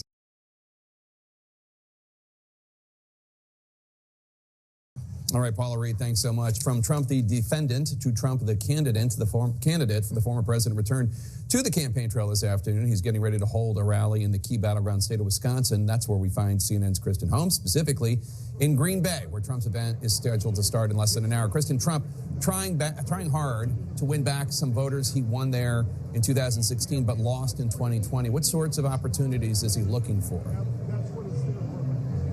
What we're going to hear from Donald Trump and his campaign is essentially them painting the status quo of the country under President Biden as so terrible that it re-energizes Republicans to come out to the polls in November. Now, they are very aware that there is a section of Republicans that are particularly critical in a state like Wisconsin, in which he narrowly lost in 2020, that just didn't show up to vote in 2020 because they were exhausted after 4 years of Donald Trump. So what he is doing is he is using things like the economy, immigration, to try and re-energize some of these Republican supporters. We heard him just now in Michigan. He gave a speech on what he called the Biden border bloodbath. He is stoking fear about immigration the same way he did in 2016, but he might have a little bit more help this time around, given the fact that voters rank immigration as one of their top issues when they are going to the polls in November. So you heard him there talking about how violent crime was linked to immigration. And one thing we should note, as we have done before, is that all of the data shows that immigrants and migrants are far less likely to commit a crime than citizens. However, there have been a number of high-profile cases lately that Donald Trump has completely latched onto. So he is using that fear-stoking once again, hoping that this topic of immigration will help him back to the White House in 2024. All right, Kristen Holmes in battleground Wisconsin, thanks so much. While Trump focuses on Wisconsin and Michigan, his current home state is becoming... CNN's Elena Treen is live in Schnecksville, where Trump is holding a rally later today. Elena, it sounds like the music is already going behind you, but what message is Trump bringing to voters there? Well, there's a few things really interesting about this visit, Omar. One is that this is actually Donald Trump's first political campaign event in Pennsylvania since launching his 2024 bid. So I think that's very noteworthy and just to keep in mind. But look, this is a state that his team really wants to recreate what they were able to do in 2016. And a huge part of that push is by courting blue-collar voters as well as working-class voters and trying to show that the economy was better under Trump. That's something Donald Trump will claim today. And also messaging on immigration and inflation. Those are really the themes that they'll be focusing on here in Pennsylvania, as well as in his remarks here in Schnecksville. Now, as you mentioned, Trump did win this state in 2016, but lost it to Biden in 2020. And Biden won Pennsylvania by less than 82,000 votes in 2020. So a very narrow margin. And that was out of 7 million votes cast. So Donald Trump's team and President Biden's team recognize that it's probably going to be a very close race here in the Keystone State. Now, President Biden's also going to be visiting Pennsylvania later this week. He's going to make a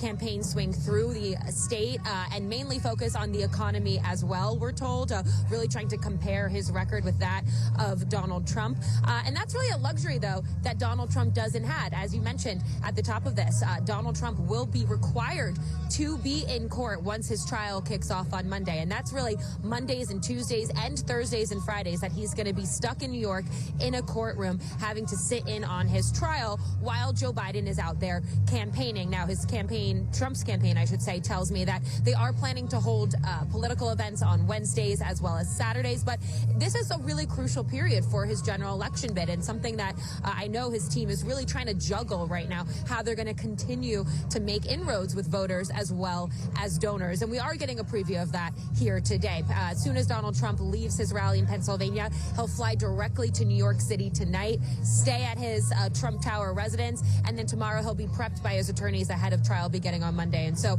a lot of moving parts that they're still trying to sort out how this will look like over the next several weeks while this trial carries on.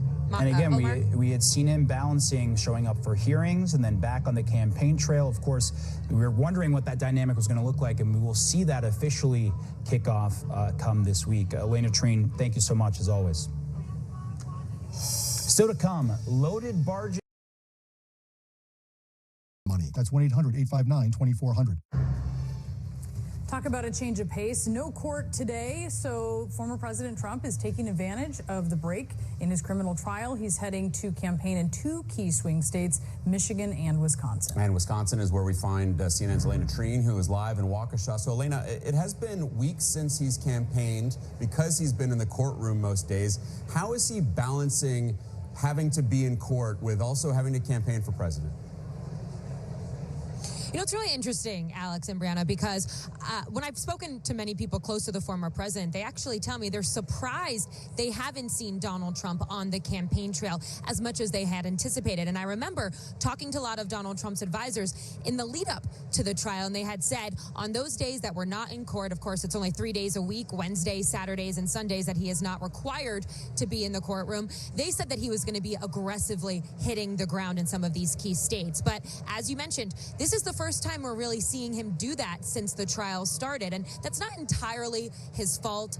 The week before last, he wanted to hold a rally in North Carolina that was canceled at the 11th hour due to severe storm weather. But all to say, he hasn't been out here on the trail as much as possible. Now, I do think the fact that he's coming to Wisconsin, where I am now, and then Michigan later, that really underscores how critical the Trump campaign views these two states. He won these states in 2016, but lost them to Joe Biden in 2020, and his campaign really does believe that they have a shot to win these once again come November. Now, part of that is going to be a lot of messaging on the economy. We just received some of Donald Trump's prepared remarks. He's going to be focusing a ton on inflation as well as crime and immigration, all issues they think are very core to Joe Biden's vulnerability. And so that's what he'll be talking a lot about here. And in Michigan, the same idea. I am told he'll bring up some more discussion about the auto industry, but I just can't emphasize enough how important his team believes that these two states are to his pathway. And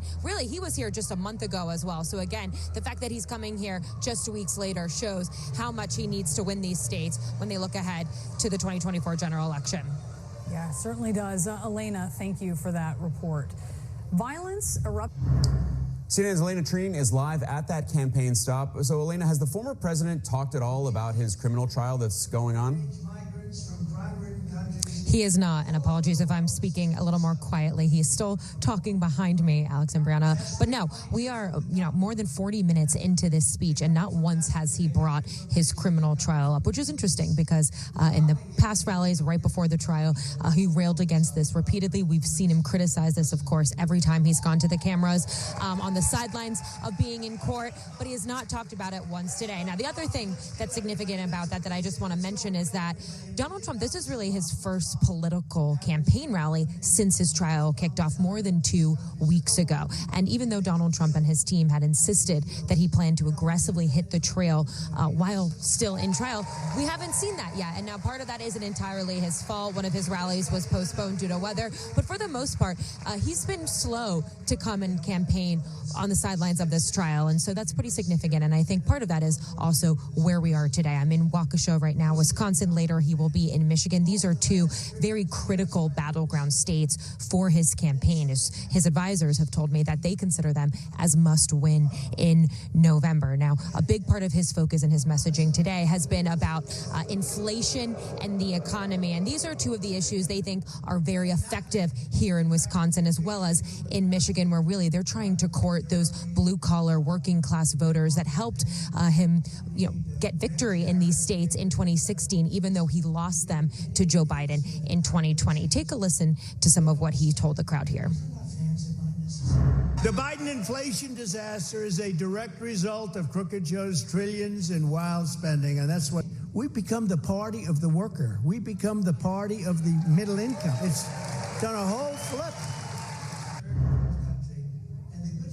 Now, Alex and Brianna, I do want to just point out there's a flurry of inaccuracies in those comments that we had just heard. And part of that is also, I should point out, that Donald Trump spent millions, actually billions, and raised the national debt by over $1 billion while he was in office. So that's just one thing I want to note. But look, I think what he said there at the end about how the Republican Party has become the party of the working class, that is what Donald Trump wants. And it's something that his team has very aggressively been trying to do, especially in some of the Rust Belt states like here in Wisconsin and in Michigan. And that's why you saw him really stick to his script today and focus on the economy, an issue that they think is very core to what voters care about here in these states.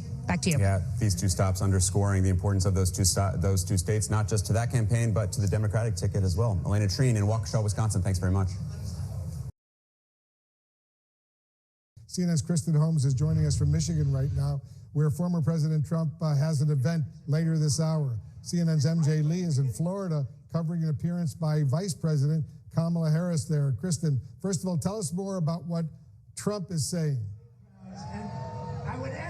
Yeah, so right now Donald Trump is in Michigan giving his pretty standard campaign speech, but earlier he was in Wisconsin, clearly seizing on what he and his team believe is an opening with these campus protests sweeping across the country. This idea that it has given them an opening, an opportunity, as President Joe Biden has been forced to navigate a sensitive issue ahead of the November election.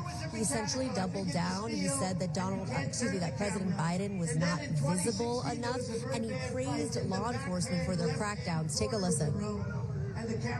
The radical extremists and far-left agitators are terrorizing college campuses, as you possibly noticed, and Biden's nowhere to be found. He hasn't said anything. But they're his political base. Cameras will be dead on. He also pointed to a CBS report that said that the Biden administration was considering bringing in some Palestinian refugees. These are people who are fleeing the war in Gaza as war refugees. He went on to say that this was bad for these college campuses and, again, praise law enforcement. But, Wolf, this is just another opportunity for Donald Trump that he's really seizing on, that he has the essentially upper hand in this situation because he's not president. He doesn't have to propose any sort of tangible plan that has to be put into action. And they are looking at this as an opportunity ahead of November. As Biden's team hope that this eases up, Donald Trump's team only hopes that it ramps up to help his campaign. All right, Kristen, thank you very much. And Trump can't campaign today because the criminal trial, the hush money criminal trial in New York, is in recess on Wednesdays. Let's go over to check in what's happening with the Vice President, Kamala Harris, who's in Florida. She spent the day focusing in her speech on abortion rights. But how much pressure are Tonight, former President Donald Trump is back on the campaign trail, spending his Saturday night at a beachfront rally on the Jersey Shore. It's about an hour south of Atlantic City, where his casinos faced multiple bankruptcies. For much of this week, he's been facing charges in a New York courtroom. The former president, still bound by that gag order, not allowed to talk publicly about this week's testimony by Stormy Daniels or the scheduled testimony of his former fixer Michael Cohen on Monday. CNN's Elena Treen is joining us now. And Elena, New Jersey is not a battleground state. It is reliably blue. But we should mention Trump is in an area that is pretty red. It voted for him in the past two elections. No, that's exactly right, Jessica. This is not a critical battleground state, and no hate on Jersey. I am from Jersey, but it's not a state that his campaign even thinks that Donald Trump could potentially win. He lost it to Joe Biden in 2020 by 16 points. And so, again, not a state that they think is going to be competitive for the former president. But when I talked to the Trump campaign, they say there's a few factors for why they chose to hold a rally here. One is exactly as you mentioned, Wildwood, which is part of Cape May County, is actually a very red district in New Jersey itself. Donald Trump held a rally here in January 2020 and had a very enthusiastic crowd. As you can tell behind me, there's a lot of people here, a lot of his supporters. It's been a very rowdy pro-Trump group, so that's part of it. The other part is that they believe that a lot of people from Philadelphia, Pennsylvania would be able to come. We've seen that today. A lot of people from Pennsylvania have been in the crowd here, and also get some of that media from the critical battleground state of Pennsylvania, which again is actually a swing state. And then the other thing I've also been hearing as some of this reasoning is, look, Donald Trump did not want to travel far. He just ended a very explosive week of testimony from Stormy Daniels, some other key figures, and he wanted to stay closer to home and also closer to his Bedminster golf club. So that might have been playing some factor here as well. But I think you're totally right. It's very interesting that Donald Trump chose to come to New Jersey, especially given since the start of the trial, he's only held 3 campaign rallies. This will be the third and really only the second day of hitting the campaign trail since his trial began. And so a lot of Republicans have told me, look, they don't really understand why he's using one of his opportunities outside of the courtroom to come to New Jersey. But we'll see what he says in just a few moments. Yeah, we certainly will. I also want to ask you about your new reporting on how the Trump campaign is viewing Robert F. Kennedy Jr.'s ongoing campaign. Yeah, well, it's really interesting, Jessica, because Donald Trump and his campaign have actually long had a playbook to attack Kennedy. They had planned to paint him as a radical liberal.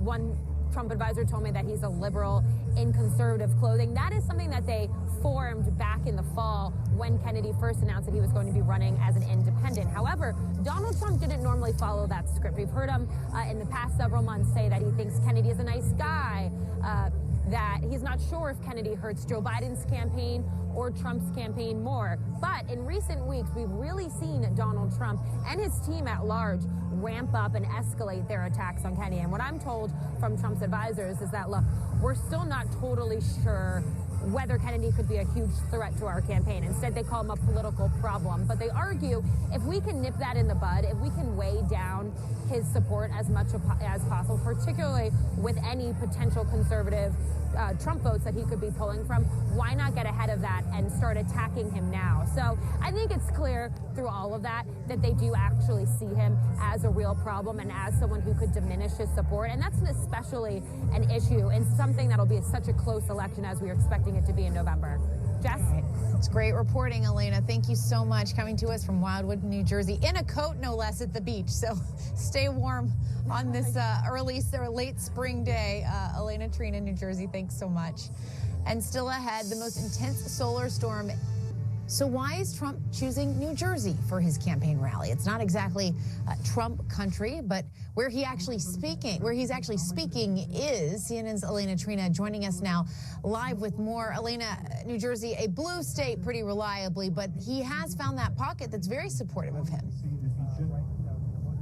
He has, and as you can see behind me, Jessica, this rally has already started. You can see that he has a ton of supporters here, a ton of rally goers.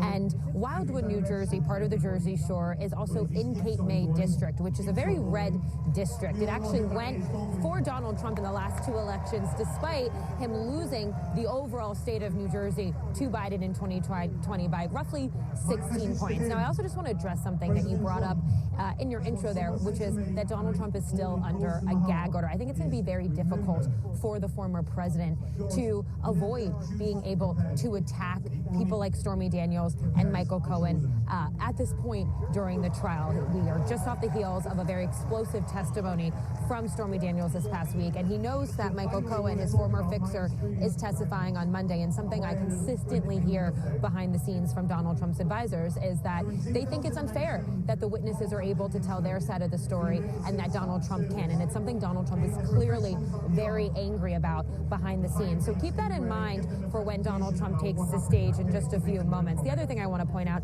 about New Jersey is it is interesting that they are here picking a battleground, a state that is not a battleground state. New Jersey, as you mentioned, is very blue. Trump's campaign argues that they think they have been able to get some supporters here and some media attention from the nearby actual battleground state of Pennsylvania. But at the end of the day, it's an interesting choice, particularly because Donald Trump really hasn't campaigned that much on the sidelines of this trial. This is his third rally since the trial began, really only his second day of actual campaigning since the trial began. And so when I talk to other Republicans, they admit and acknowledge that it is kind of odd that he chose to campaign in New Jersey and not a more critical battleground state for his campaign ahead of November. Jessica? All right. Elena Trina for us in Wildwood, New Jersey. Thanks so much for that reporting. And I want to bring in CNN senior political analyst and senior editor at The Atlantic, Ron Brownstein. Ron?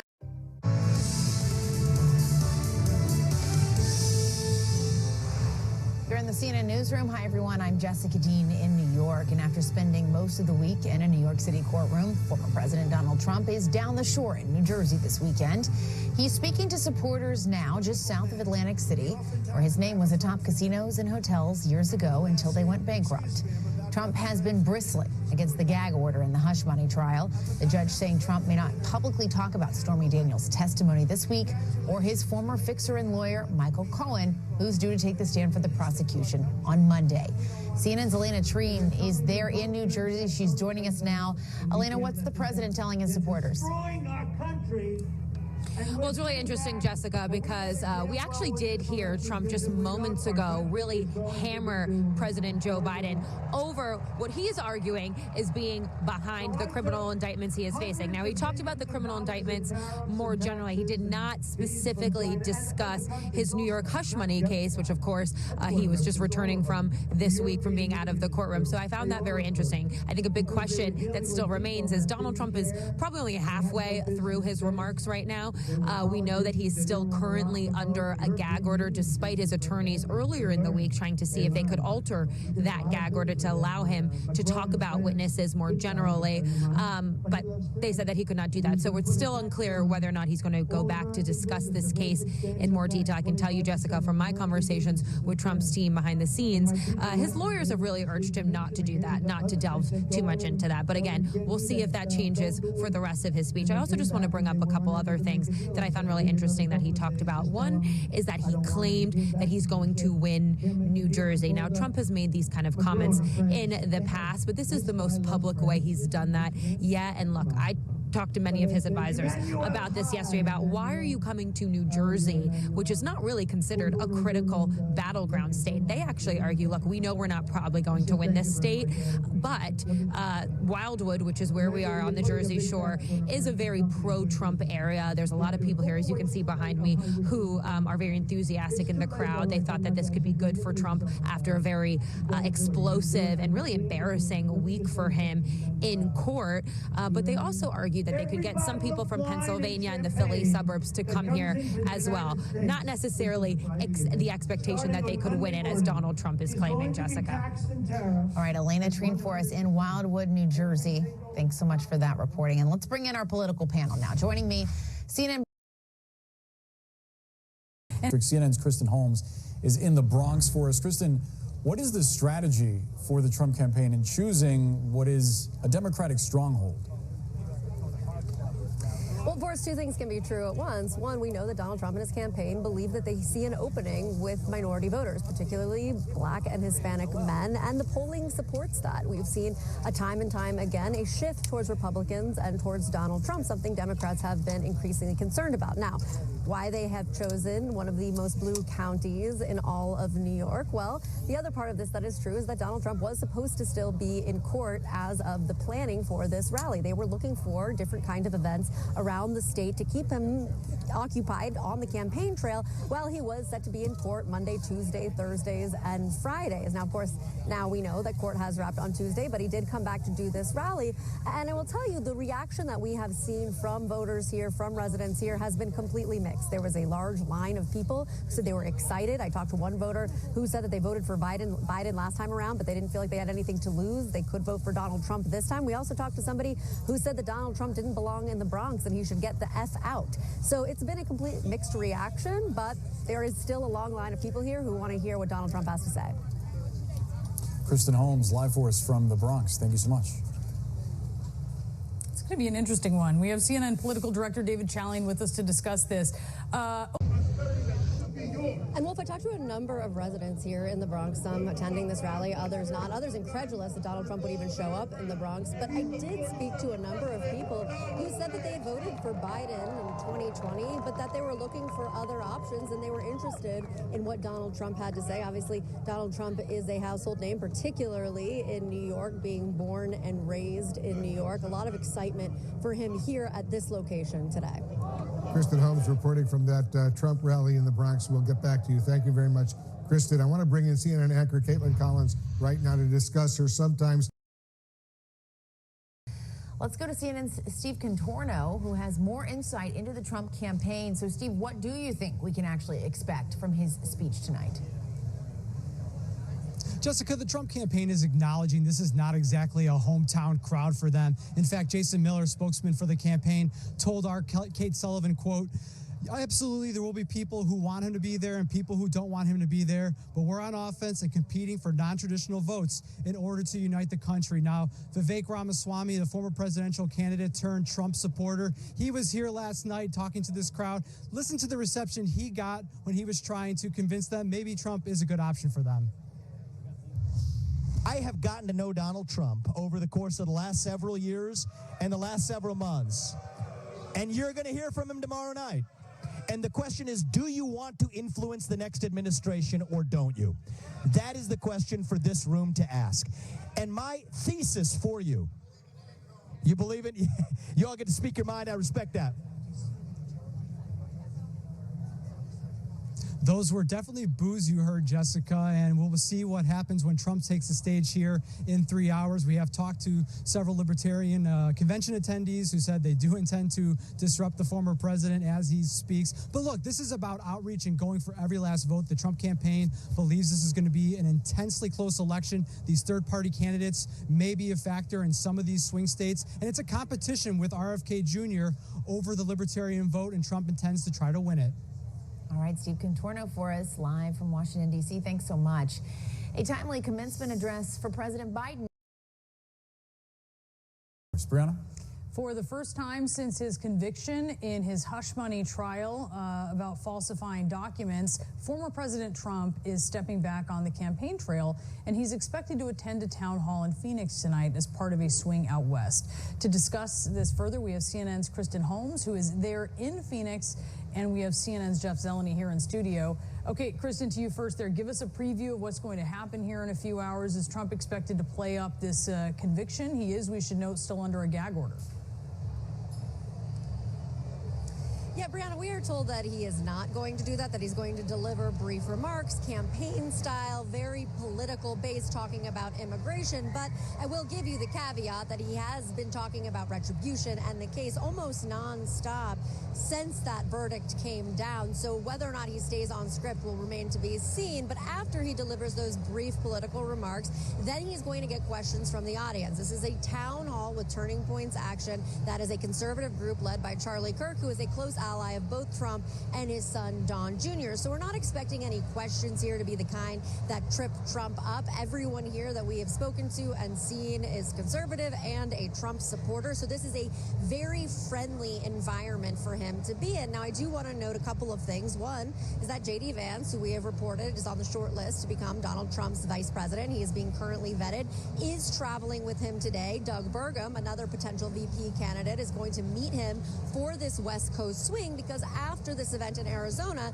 he is going to California for a series of big dollar fundraisers across that state and in Las Vegas before another rally on Sunday. Now, again, the one thing I will point out is that while Donald Trump has been known, especially recently, to go off and to focus on his case, his team is stressing that they are shifting now into the political sphere and that it is time for him to be campaigning for president.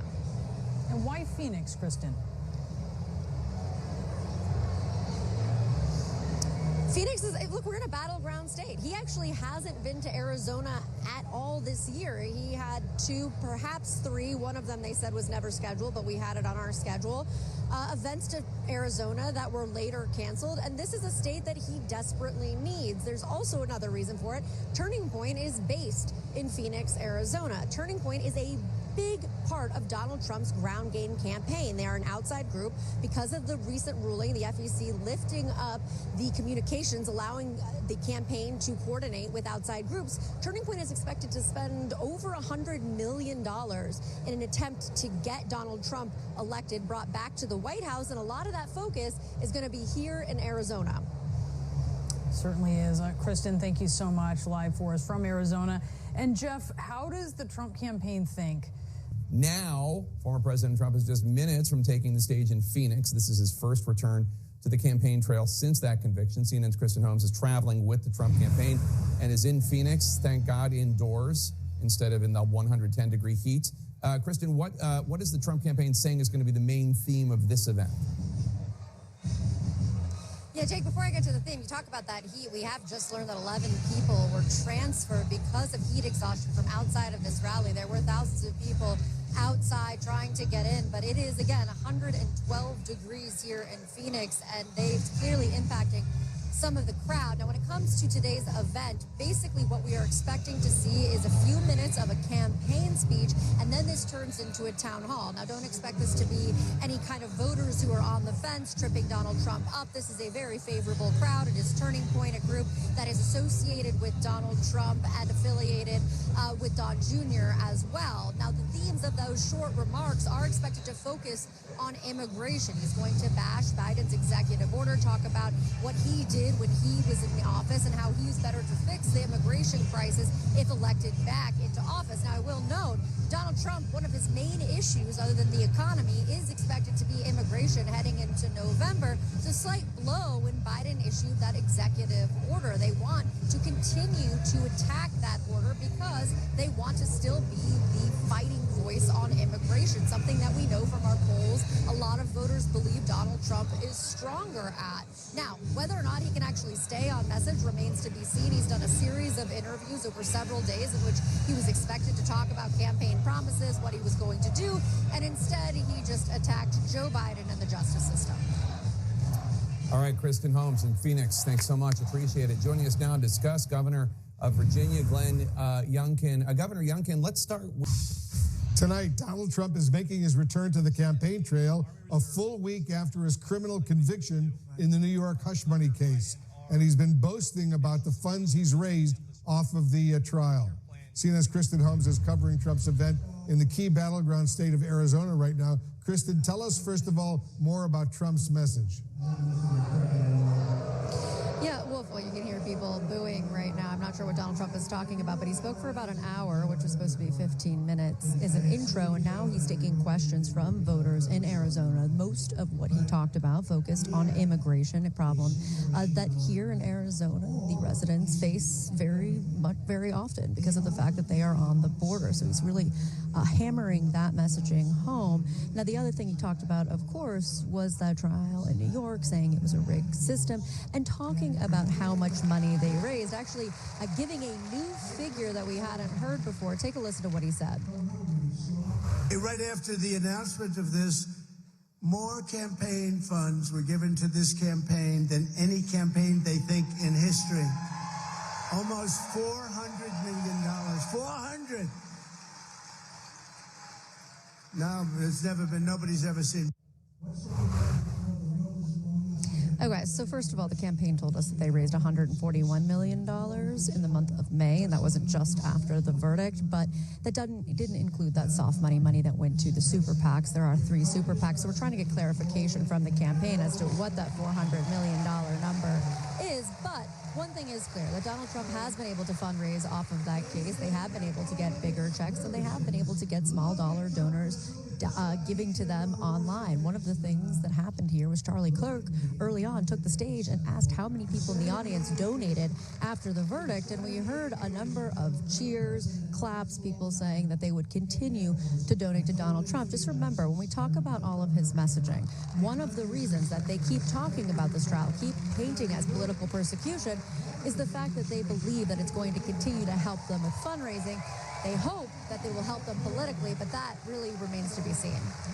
Really an enthusiastic crowd over there in Phoenix, Arizona. Kristen Holmes, thank you very much. I want to bring in some of our political experts to break all of this down. And Kristen, good judge that set up to get Trump. There's no evidence of any of that. None. He's trying to undermine it. Look, he got a fair trial. The jury spoke like they speak in all cases, and it should be respected. Kristen Holmes is out front live in Phoenix, where Trump just spoke, and Sarah Murray is live in Washington covering Bannon's case. Let's start with Kristen. So, Kristen, this is Trump's first big campaign event since his conviction. How did he handle that, considering he is still under a gag order? Well, Brianna, this was very different than what we saw at Trump Tower, when there was speculation that he might have violated that gag order. He was talking about Michael Cohen, didn't mention him by name, but said that one of the witnesses was a sleazebag, and it was clear who he was talking about. Since then, clearly, he has learned his lesson. Today was much more vague. He did talk about the case in the terms he always does, saying it's rigged. He said the judge was conflicted, but he didn't go into detail. He didn't mention him by name, really keeping it very short. Usually this is the big focus of everything he does. And I will mention that a majority of his speech was on message. He's focused on the politics. He talked about immigration. He talked about the economy. He took questions. It was a roughly 1 hour and 45-minute long event, which is surprising because what we have seen from him since that verdict has been nonstop talk about that case. Now, his campaign is hoping at some point that he would make this pivot to actually talking about political issues. Remember, despite the fact that this is helping him with fundraising, they do believe the messaging around how this is political persecution, linking this to Joe Biden, which, of course, as we have reported, this trial was not linked to Joe Biden in any way. It was brought by the state of New York, has helped him with those fundraising numbers. There are still some questions about what this means for him politically, so they'd rather him not focus only on the trial, but also bring up those issues like immigration, like the economy, like crime. Now, at that event center tonight, there were thousands of people, many of them waiting outside in 112-degree heat. I will note that according to the fire department here, they did have to transport about 11 people because of heat exhaustion, people waiting outside to see the former president. Brianna? Wow, 11 people. That is a lot. Kristen Holmes, thank you for that report. I want to turn now to this news about Steve Bannon. CNN's Elena Treen is covering this rally in Las Vegas for us. But Elena, what more can you tell us about Trump's pre-sentencing interview tomorrow scheduled with a probation officer? That's right. Well, the interview is going to be virtual, we're told. And as you mentioned, it's a pre-sentencing probation interview. There will be a probation officer, present during that interview. It's going to take place at Mar-a-Lago. And look, this is pretty standard for his sentencing. And they had expected this. Now, Donald Trump's defense attorney, Todd Blanche, is expected to sit with Donald Trump as well for this interview. And this all comes ahead of the Trump team, which is expected to submit its pre-sentencing report and recommendations for his own sentencing on June 13th. And you mentioned, Fred, that Donald Trump's sentencing is currently scheduled to take place next month on July 11th.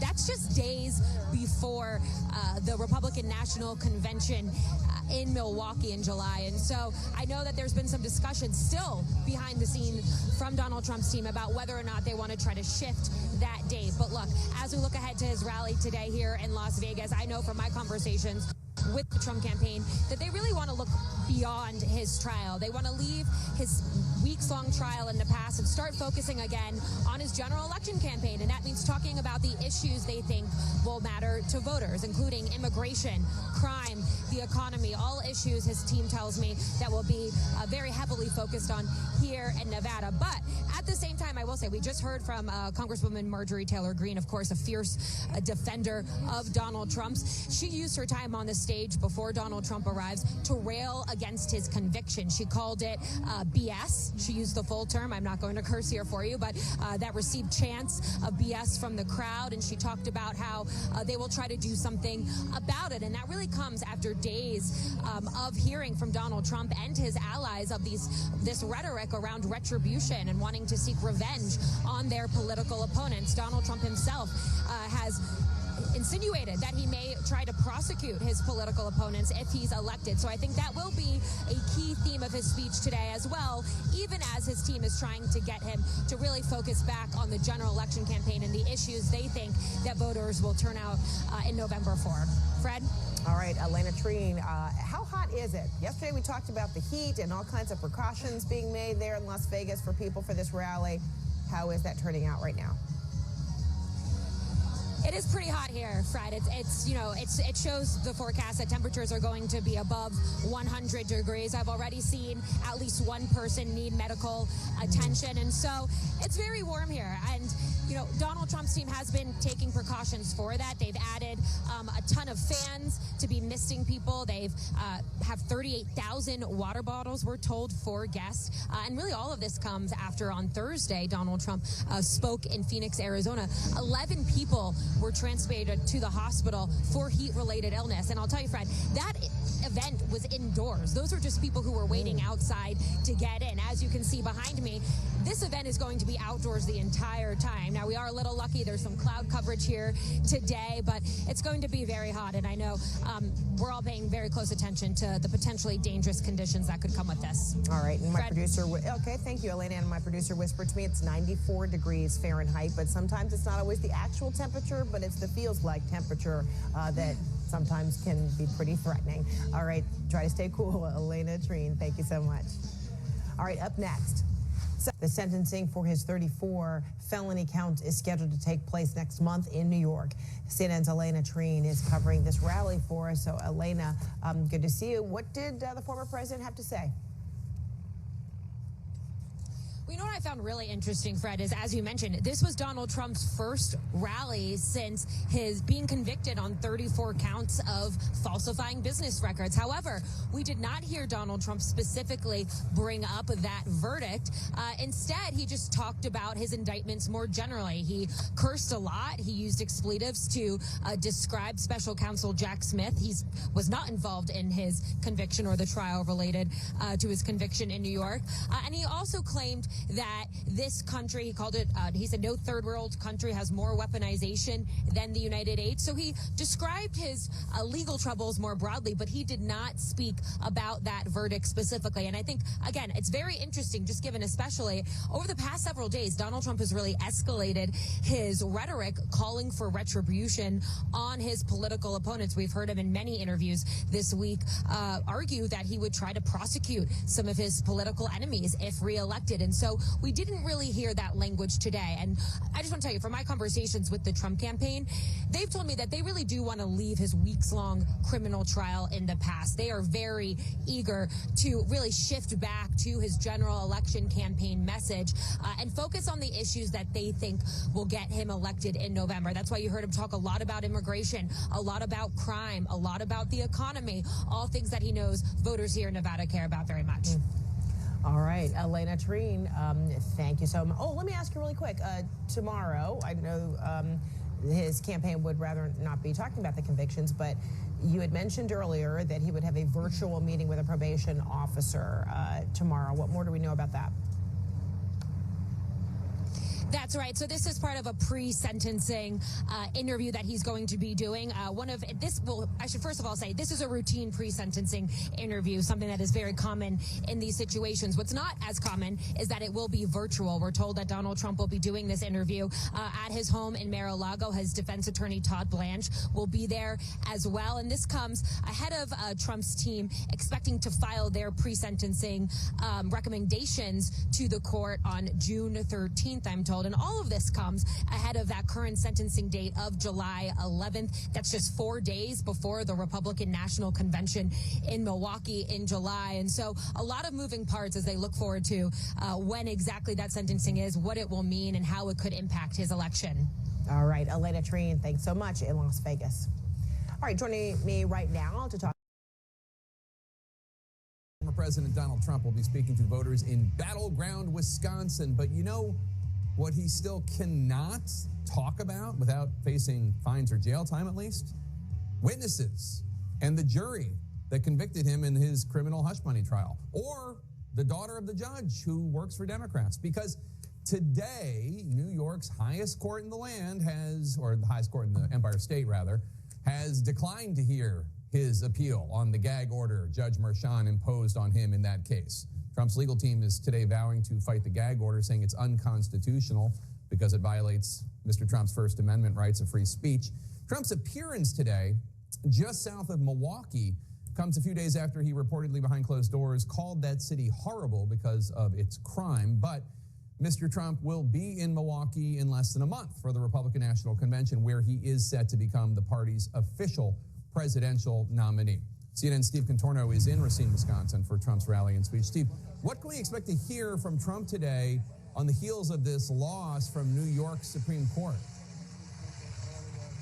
Well, Jake, Donald Trump often brings up this gag order when he's speaking at his rallies, so I wouldn't be shocked if it did come up today, though we've been told by his team that he is here to focus on the issues that they believe Wisconsin will be swayed by, and that is immigration, crime, certainly inflation. Those are the issues that his campaign is hoping can sway Wisconsin voters. Interestingly enough, though, Before he speaks, they keep showing a video on the boards behind me of Trump addressing the issue of voting. And he has said things like he will institute paper ballots when he is elected, that he will institute same-day voting, that he will force voter ID. But until then, he said, quote, Republicans must win and we must use every appropriate tool available. There have been Republicans who have been concerned about the fact that Donald Trump has been rallying against early voting, voting by mail. Those are two popular methods of voting here in Wisconsin. It's something that, it's a state, the high senior population, many of those people take advantage of early voting and voting by mail. There are people like Ron Johnson, the senator here, have been telling people to bank their vote, and contrasting that against Donald Trump, who continues to spread lies about the 2020 election and rail against voting early and voting by mail. A different message today from Donald Trump showing just how important this state is going to be in the upcoming election. This is the second time in 2 months that he is in this part of the state. President Biden had 2 appearances this year as well. So clearly the fight for Wisconsin is going to be battled here in southeast Wisconsin. Jake. All right, Steve Contorno on the campaign trail in Racine, Wisconsin. Thanks so much. And our panels here. Jonah Goldberg, let me start with you. Wolf. Kayla Tausche at the White House. Thank you very much. I want to go to Steve Contorno right now. He's on the watching on the campaign trail. Trump in Wisconsin. Steve, you're covering this rally in Racine. How is Trump responding to President Biden's new action on immigration? Well, he just finished up behind me, Wolf, and he, no surprise, he was very critical of this new action from President Biden. He referred to it as, quote, mass amnesty. He said it is illegal to do this without Congress's approval. Take a listen to what he said. When I'm reelected, Joe Biden's illegal amnesty plan will be ripped up and thrown out on the very first day that we're back in office. Because he's just using that group, trying to use all of these people that are pouring into our country to vote. Now, I should point out that it is illegal in the U.S. to vote if you are a non-citizen, and there is little evidence that non-citizens are voting en masse in the United States. But Donald Trump has made immigration central to his campaign against President Joe Biden. It's an issue he talked about a lot here in Racine. This is a part of the state that he is spending quite a bit of time in. It's his second time here in 6 weeks. Obviously, it's a critical part of a key battleground, and it's why the Republican Party has chosen to have the convention nearby in Milwaukee. Trump, although, of course, is coming into this event having called this city, quote, horrible behind closed doors with House Republicans last week. He addressed this today. Listen to what he told this crowd. I love Milwaukee. I was the one that picked Milwaukee. These lying people that they say, oh, he doesn't like Milwaukee. I love Milwaukee. I said, you got to fix the crime. We all know that. You got to make sure the election's honest. We expect Trump to be here quite a bit in the coming months, and of course, we're just less than a month away now from the convention in Milwaukee. Wolf. Steve Contorno in Racine, Wisconsin for us. Steve, thank you very much. I want to bring in CNN political. Get straight to Steve Contorno, who's live at a campaign rally in Philadelphia. All right, he says he knows, but what more details do we have here? Omar, we have been hearing in recent days that former President Trump has narrowed his list of frontrunners down to Senator J.D. Vance, Senator Marco Rubio, and North Dakota Governor Doug Burgum. Well, today on the way to this Philadelphia rally, he stopped for cheesesteaks, and he said he has made a decision. Listen to what he said. In my mind, yeah. Do they know? No, nobody knows. That's right. Tim Scott, your way, baby. Win. Trump went on to say that he will make an announcement, quote, pretty soon. We have been eyeing the Republican National Convention for that announcement. Now, President Trump has obviously taken the stage here in Philadelphia. He is out on the campaign trail today. Instead of studying for this debate, he's not holding any mock debate sessions. He's not briefing books, studying with advisors like President Biden is. He has chosen to be out on the campaign trail. He's coming to Philadelphia after speaking to Christian conservatives earlier today in Washington, D.C., where he said that he previously floated creating a UFC league for migrants. Listen to what he said he told Dana White, the president of the UFC. I said, Dana, I have an idea. Why don't you? Not the worst idea I've ever had. Now Trump is about to address the crowd here, as you can hear. He's rallying them today in Pennsylvania, Philadelphia. Very important part of this swing state. He has been to Pennsylvania 4 times already this year. Clearly a key battleground for him. Omar? And Steve Contorno reporting in a very loud rally. I've done that before. It is a skill. Steve, you pulled it off masterfully. Thanks for being there, man. All right, I'm now joined by CNN political analyst. Against Trump. Absolutely, Arlette, appreciate it. CNN's Kristen Holmes is joining us as well, of course, from Chesapeake, Virginia. So, Team Trump feeling pretty good at this point. What do you anticipate? What is the campaign saying we're going to hear from Donald Trump? Well, this is the first time we're actually going to hear from Donald Trump since the debate last night. He really has not weighed in almost at all, seemingly saving it for this debate. Now, we are expecting him to do a victory lap to talk about the debate, but I have spoken to a number of allies who hope that he doesn't go too far in personal attacks against President Joe Biden. Anyone that I have spoken to around Donald Trump and his orbit, his advisors, are all celebrating last night as a win for the former president. Well, yes, it is unclear what this is going to look like in the long run, how this is going to impact voters. We have to remember that the former president views everything in terms of winners and losers. And last night, he feels as though he came out on top. Now, how he is going to actually address that remains to be seen. Remember, this is not a debate stage. This is not somewhere he's going to stand in front of a mic after days of training to be on message. Instead, he is going to be in front of some of his most rabid supporters, which obviously you can hear cheering around me right now.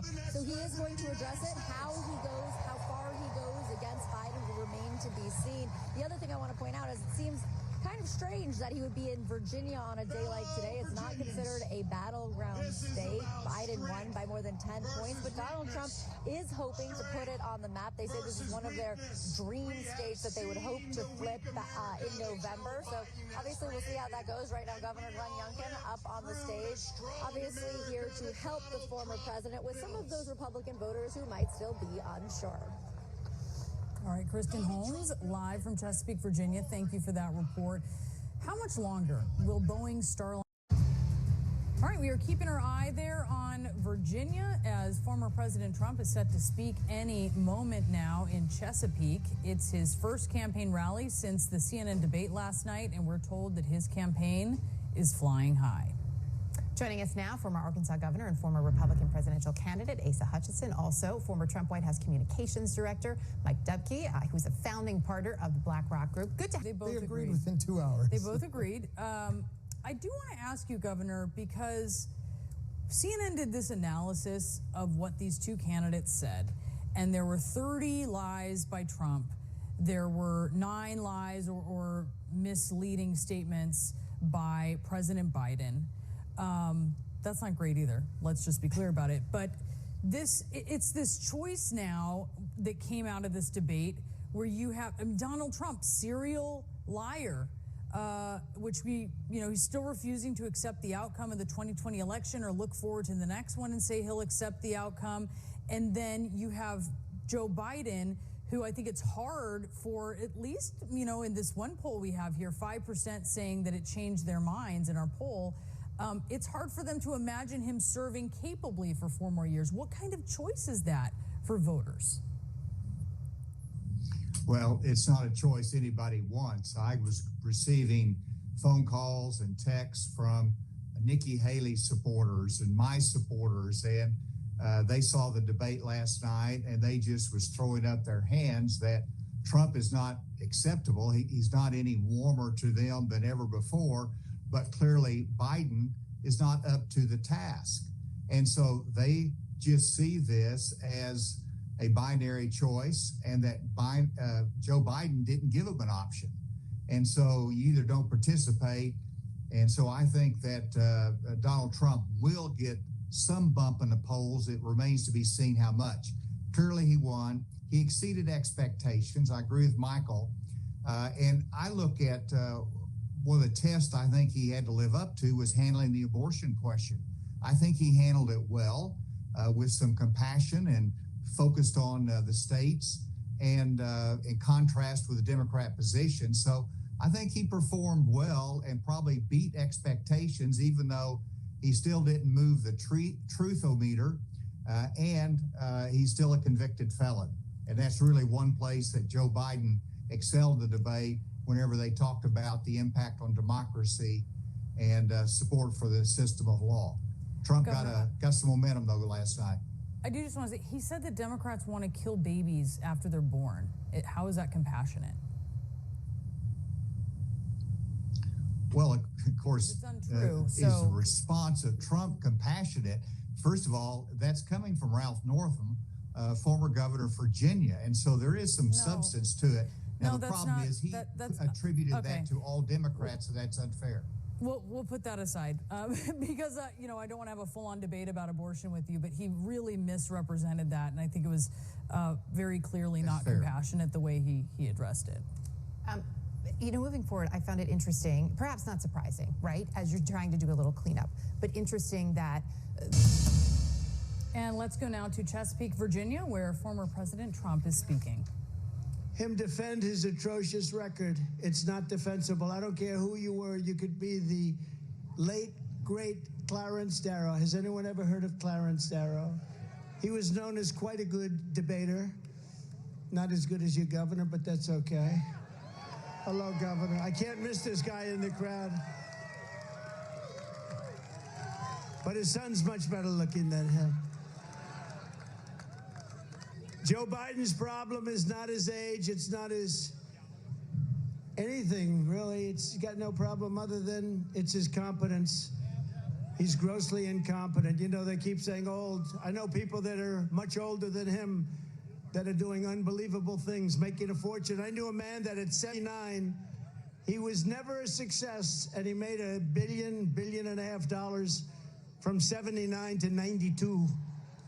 And that's what it is. It's not his age, it's his competence. He's not respected anywhere in the world. Our country is being laughed at all over the world. Biden is using the weaponization of his Justice Department, the FBI, local district attorneys and attorneys general to try and win an election against his political opponent. That happens to be me. Do you know who I am? Something that actually was unthinkable in our nation, but which is very common in third world countries or in banana republics. That's what he's doing. He's using law enforcement to try and hurt his political opponent. Every one of those things last night, you saw that, was all started by this guy, this crooked guy. And not only crooked, just so bad in so many ways. He's killing our country. He's incapable of winning based on his far-left policies of open borders, massive tax increases, the Green New Scam. That's a windmill on every corner, most of which don't work. And things like putting men in women's sports, really not a great idea.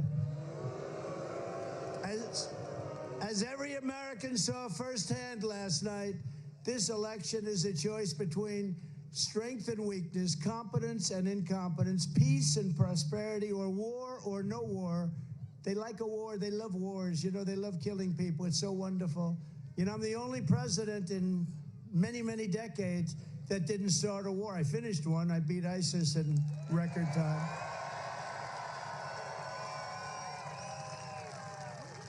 As soon as I left, we had the situation where Russia went into Ukraine. They would have never done that.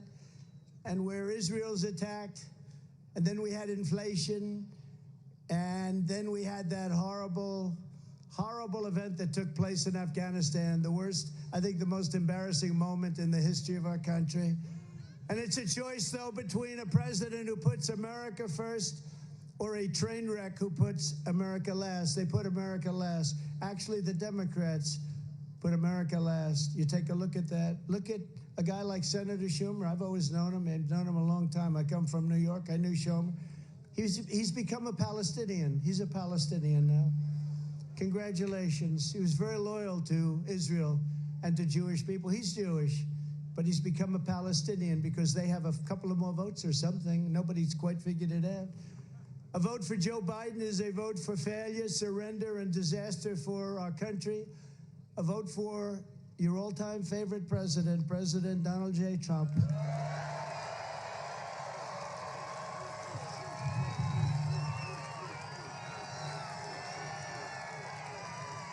is a vote for stopping Joe Biden's inflation. Welcome to The Lead. I'm Phil Mattingly in for Jake Tapper. You've been listening.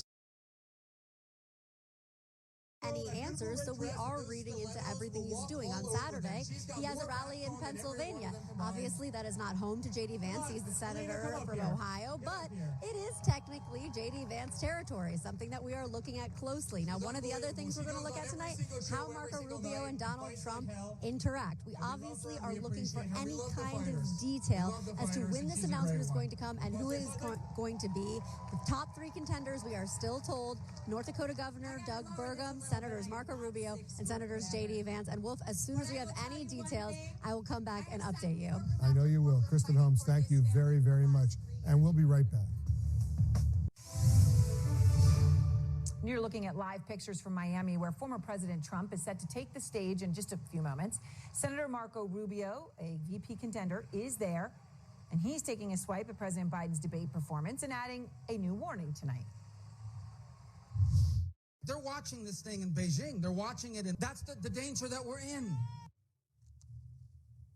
Rubio's appearance in the home state of Rubio and Trump comes just 6 days before Trump is required to formally lock in a running mate in time for the Republican National Convention. Has to do it by Monday. Kristen Holmes is out front at that rally right now. So, Kristen, you're hearing all this. Obviously, we're days away now from the convention. The VP decision has not yet been announced. Who has the edge, or do you understand that this has been a made decision and the person already knows?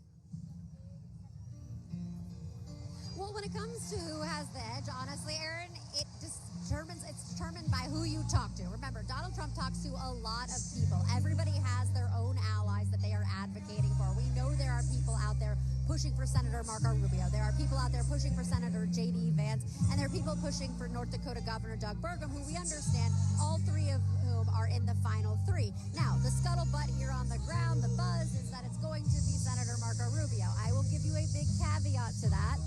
We are in Marco Rubio's home territory, but his family is here, and he is the only senator and only person on that top three list who is here tonight and obviously just spoke. Now, I talked to a senior advisor who said they don't believe the announcement is coming tonight. Another senior aide said that it could happen at any time. We are obviously going to be watching the speech very carefully. We're also going to be watching to see how Marco Rubio and Donald Trump interact. There are just days now until that Monday start of the convention. Now, one source told me it could come as late as Monday morning, but Donald Trump wants to have the narrative around him, have all of that media spotlight. So he is going to determine when the best time for him to announce is, because obviously this is one of the biggest decisions he will make as a candidate for president. Absolutely. And now you are also learning more about the convention, Kristen. So what can you tell us? Aaron, actually, I'm really glad you asked me this, because I think that you will appreciate this more than anyone. Tech investor David Sachs, we just reported, we were the ones who broke the news, is actually going to speak on Wednesday of the convention about the economy. That is a critical move for Donald Trump, because he has been courting Silicon Valley for a long time. Obviously, Sachs has endorsed Donald Trump, but this is somebody who has a lot of power over other big donors, and it is notable that he's going to be out there not only having endorsed him, but speaking. We obviously also had reported yesterday that celebrity TV star, model Amber Rose was going to speak, but what I really am told by the campaign is that a lot of this convention is going to reflect everyday Americans, and what they say are Americans that are hurt by Biden's administration. So expect to hear people who are struggling because of inflation, or people whose family members were victims of migrant crime. They want to highlight the things that Donald Trump pulls ahead of Joe Biden on. So when you look at that, that's likely the economy, immigration, and crime, and you're going to have a lot of speakers around those topics, Aaron. All right. Thank you very much, Kristen. So Nikki Haley tonight. You've been saying so far about it.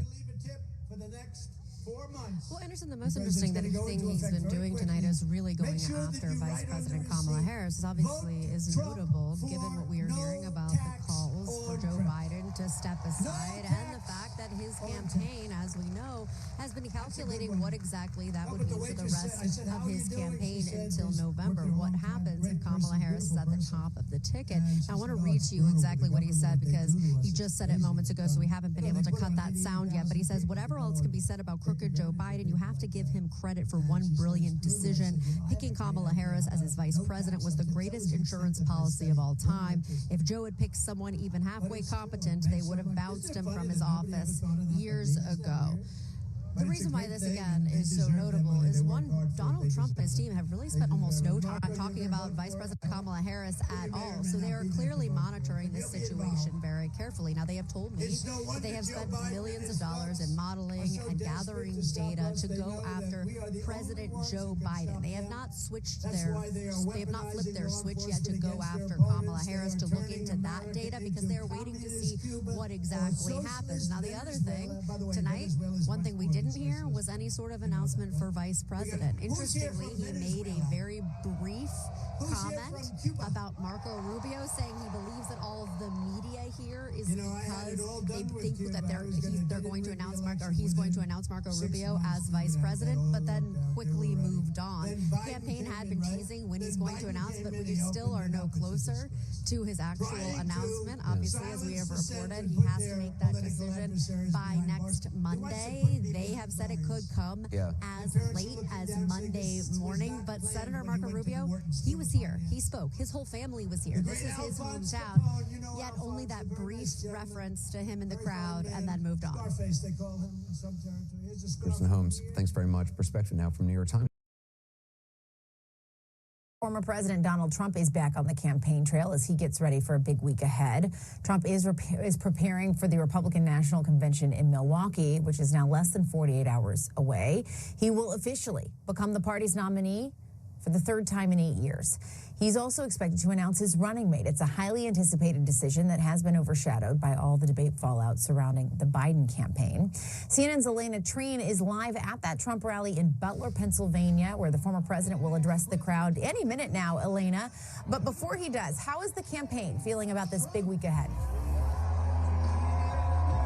Well, actually, Jessica, you have impeccable timing because just as you were hitting to how he's about to come out, he's walking out behind me right now. So he's just about to deliver his remarks. But look, to your question, they're really excited for next week. Donald Trump has been uncharacteristically quiet ever since the debate. He only has held, this will be his third public event since that debate. And so they're ready to kind of return the attention back to him and his campaign with this convention next week. Now, tonight at this rally, we are all waiting to see whether or not Donald Trump is going to announce who he's going to choose as his running mate. When I talk to Trump's most senior advisors, they say that they still don't exactly know when it's going to come, but they view Monday evening, the kickoff to the convention, as the deadline for when he has to announce. And remember, next week, whoever his VP nominee is has a ton of events. They have closed-door fundraisers. They're going to be delivering a speech on Wednesday night. So they have a lot coming up. So we know who it will be eventually by the end of next week, or by end of Monday, I should say. But unclear if it's going to happen tonight. But some new reporting we have, Jessica. We've learned that over the past several days, Donald Trump has met with Senators Marco Rubio, J.D. Vance, and North Dakota Governor Doug Burgum. All three of those men have remained at the very top of Donald Trump's shortlist for VP. And so those are continue to be the three men that he is considering. But again, we're waiting to see whether or not that really big announcement will come tonight. Jess? All right, and Elena, we are going to keep an eye on this, and we will take Trump's remarks once they get underway. So stand by. Elena Treen there in Butler, Pennsylvania. Again, we will take those remarks momentarily. Thank you so much for that reporting. But first, joining us now, former White House spokesperson for the George W. Bush administration and Indiana Republican Party, Pete Seat, and Democratic strategist and former senior advisor for the Bernie Sanders presidential campaigns, Chuck Rocha, and CNN senior political analyst Ron Brownstein. We've got all three of you here. Thank you so much for being here with us. Ron, let's rewind back for a second to Annie Greer's reporting there on these calls that Joe Biden has been having with congressional Democrats. What do you make of this reporting that Biden appeared defensive in some of these calls with congressional Democrats? That was the reporting that Annie got as he tries to continue his outreach to some of these people who are concerned. Yeah, the pattern you've got to see is that it's the members from the more competitive districts that are more worried. I mean, the Progressive Caucus, most of them tend to be in safe seats. And whether you're talking about the House or the Senate, it's the people who are in more competitive seats who are more concerned with good reason. You know, if you look at the 2016 and 2020 presidential elections, Jessica, exactly one senator out of 69 Senate races, one Senate candidate out of 69 Senate races, won in a state that voted the other way for president. And Ron, their Democrats are defending. I'm so sorry to do this Tennessee. to you, but we're going to have to interrupt you, and I'm sorry to put you all on standby, but we're going to go to President Trump now, who's speaking at a rally in Pennsylvania. We await his VP pick ahead of the convention. Let's listen in. Commonwealth with thousands of proud, hardworking American patriots, and that's what you are, and we got to bring our country back to health, because our country is going to hell, if you haven't noticed. Millions and millions of people are pouring in from prisons and from mental institutions. We're going to stop it. We're going to get it stopped. We're going to bring them back. As he said, we're going to bring them back. We're going to deport. With the help of everyone here tonight, we're going to win Pennsylvania this November. We're going to defeat crooked Joe Biden and laughing Kamala Harris. And we're going to take back the White House, and we're going to take back our country. We're going to take it back. Our country's been stolen from us. You see that? It's the greatest, one of the greatest crimes is what they've done over 4 years and hiding what the obvious facts are, isn't it? Huh? Isn't it a shame? You run for the President of the United States from a basement. All very dishonest stuff, but you know, we're going to have the greatest election. I tell you what, we did fantastically in 2016. We did much better in 2020. You know, we did much better. And it was rigged. It was a rigged deal, but we did much better. But it's nothing compared to the enthusiasm all over, not just in Pennsylvania, all over.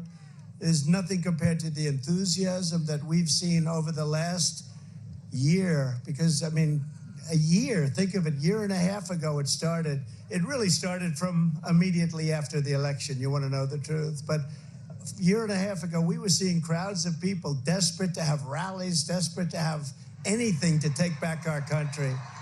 And we're going to take it back. Next week, the Republican Party will hold its convention in Milwaukee, Wisconsin. And 5 days from now, we will officially accept the Republican nomination for president of the United States. Right? And we're going to get a good senator. I'll tell you, you have a real stiff right now in office. He's a stiff. You know, your current senator, I never met him. I don't think I've ever met him. I was only there 4 years, but I don't think I ever met him. I'll tell you, that's your senator. He votes with Biden or whoever happens to be furthest left. We got to get him elected. McCormick. We got to get McCormick, Press McCormick. He's a good man, too. He's a valiant fighter. He's a great, great gentleman. So we're going to bring him up for it. Can we bring him up for a couple of minutes later? A little bit later. All right. You get ready, McCormick. You get ready. I'll get you up here. The world will see a vibrant Republican Party that is bigger, stronger, more confident, and more united than ever before. And that's what we are. We're the most united party now. You know, I'm watching the fake news go crazy because they're saying the Republican Party has not been united since Ronald Reagan like it is right now. It was united under Ronald Reagan the second time. It was very united. And they said there's never been anything like it. They've never seen a movement like this. Make America great again. You know, Joe Biden talks about we have to stop MAGA. MAGA means make America great again, Joe. It means make America great again. That's all we want to do. If he was doing the job, I wouldn't even be doing this. I'd be at some beautiful place with a gorgeous ocean, the Mediterranean, the Atlantic, maybe the Pacific. Thank you. Thank you.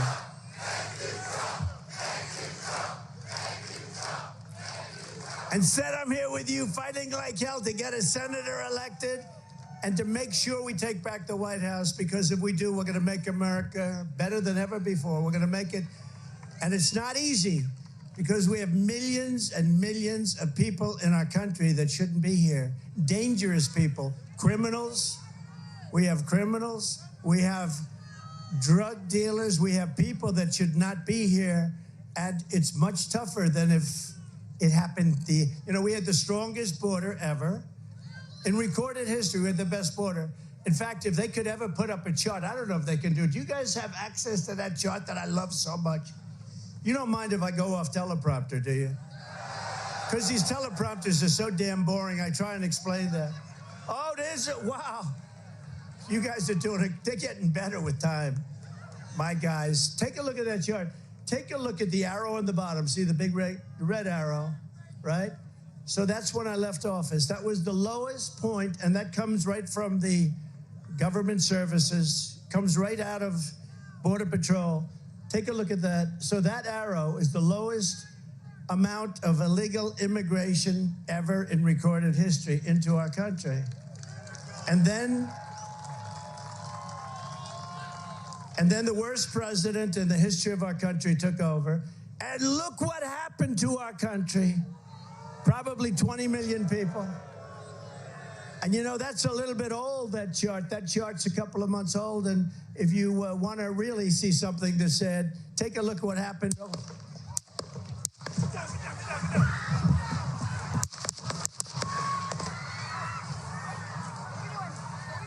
Okay, we are watching live. We do not know what is happening. We see Secret Service agents there with former President Donald Trump. This is at live video from Butler, Pennsylvania, where they are scrambling. We heard sounds, and that is when they told the former president to get down. We saw Secret Service agents rushing to the stage there. He was in the middle of that rally there in Butler, Pennsylvania. So let's zoom back out for a second.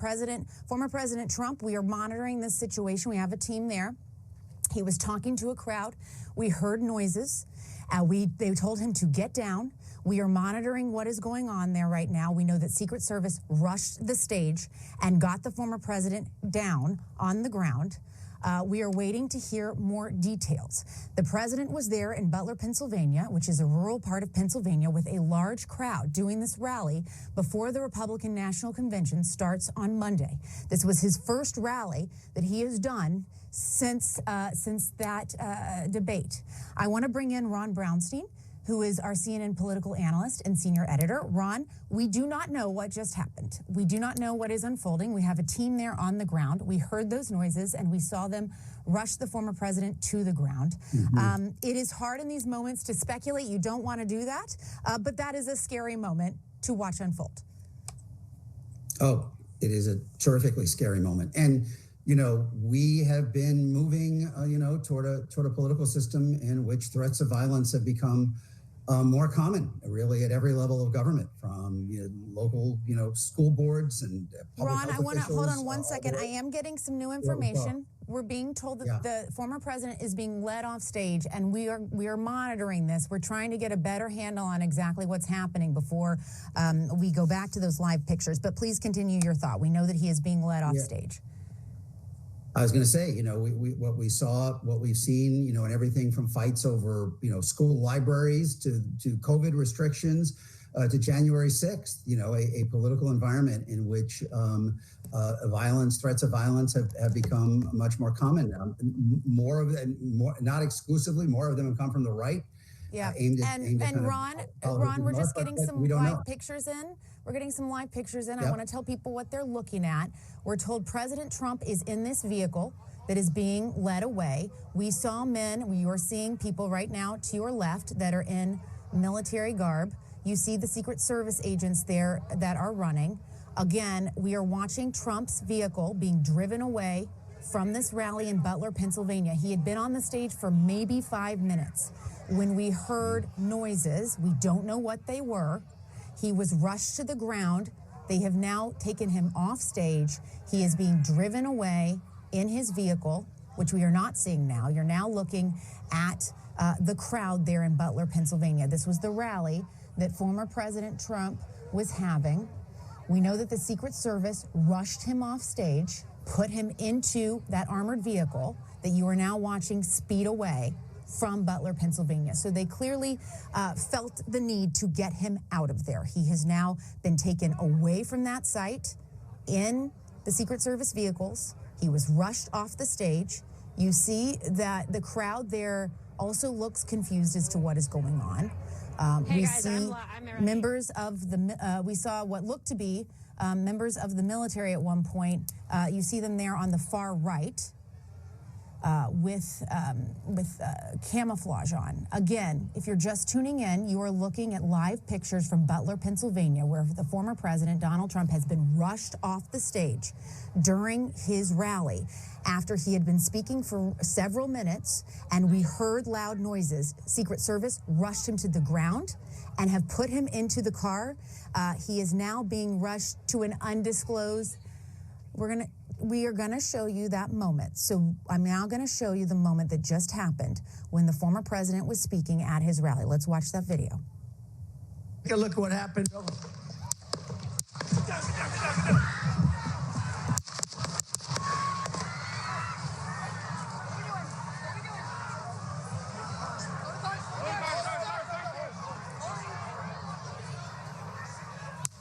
Okay. So what you are watching is video from just a few moments ago when former President Donald Trump was on stage at his rally in Butler, Pennsylvania. You see the Secret Service who were surrounding him. You see how they got him to the ground and that they were waiting to move him after we heard those noises. We don't know what those noises were at this point. We do know that they get him off this stage and that the former president was in his armored vehicle. They have now left the site of that incident. So the former president, Donald Trump, no longer there at that rally site in Butler, Pennsylvania. I'm going to let you watch more to see this full thing unfold. You see they move him off the stage. I got you. Let me get my shoes. Hold on, your head is bloody. So we got to move to the car. He is standing up.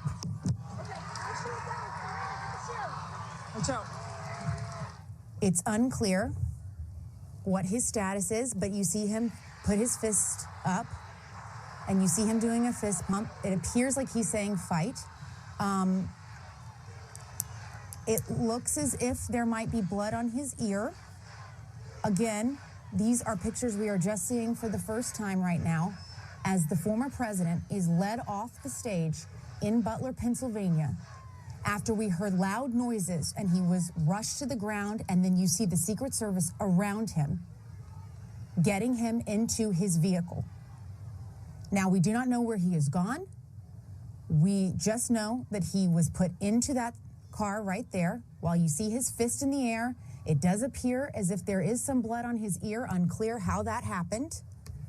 Secret Service get him into the vehicle and rush him off that site and get him out of there.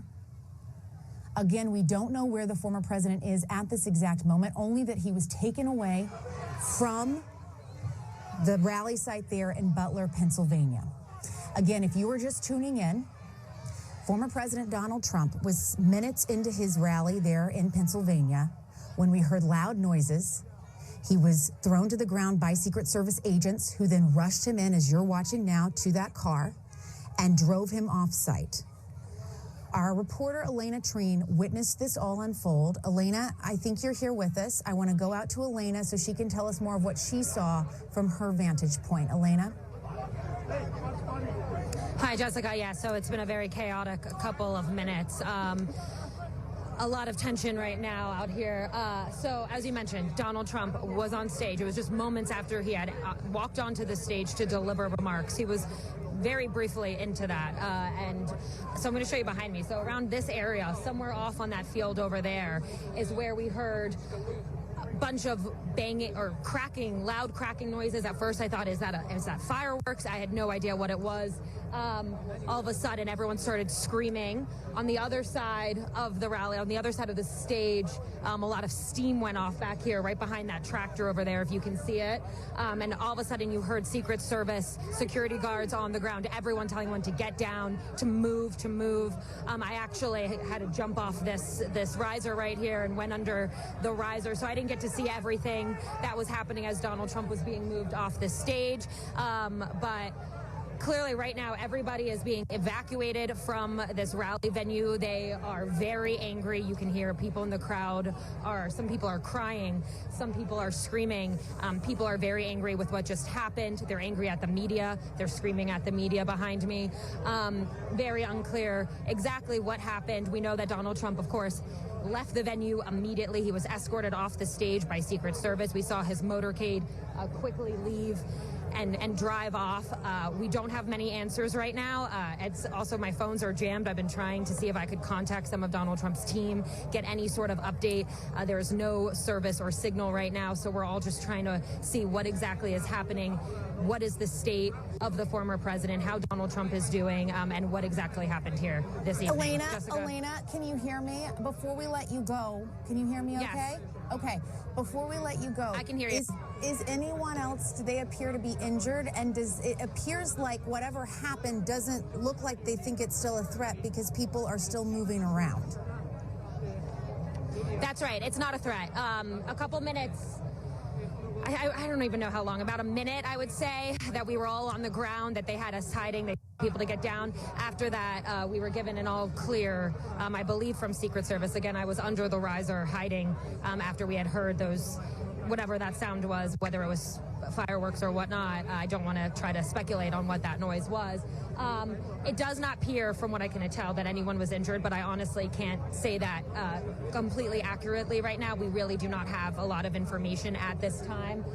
But as I can see from my own vantage point here, looking at this stage as I've been scanning the crowd, I haven't seen any stretchers. I haven't seen them bring in any sort of trucks. But again, we really don't know. Everyone is being evacuated, and I think we will get some more answers soon as we continue to hear from the people on the ground and the people running the show here tonight in Butler. Okay. Jessica? All right, Elena, we want you all to be very careful. Please find a secure place. We will check back in with you, but I'm very glad you all and the team there are okay.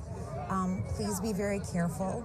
In the meantime, let's go to Chief National Affairs Correspondent Jeff Zeleny, who is joining us. Jeff, before we start talking, for anyone that's just tuning in, I want to give them the headlines here. What they are looking at are live pictures coming out of Butler, Pennsylvania, where some loud noises were heard. We don't know exactly what they were yet. All we know is that former President Donald Trump was speaking. We heard the loud noises. He was several minutes into his speech. He dropped to the ground. Secret Service swarmed the stage. They lifted him back up. He put a fist in the air. He did appear to have blood coming from his ear. We now know that he was whisked away. He was put into one of those armored vehicles and whisked away. He has left that site. So that is the state of play. There are a lot of questions right now, Jeff. It's a scary thing to watch unfold. There's a lot of unknown, as Elena was just laying out for us.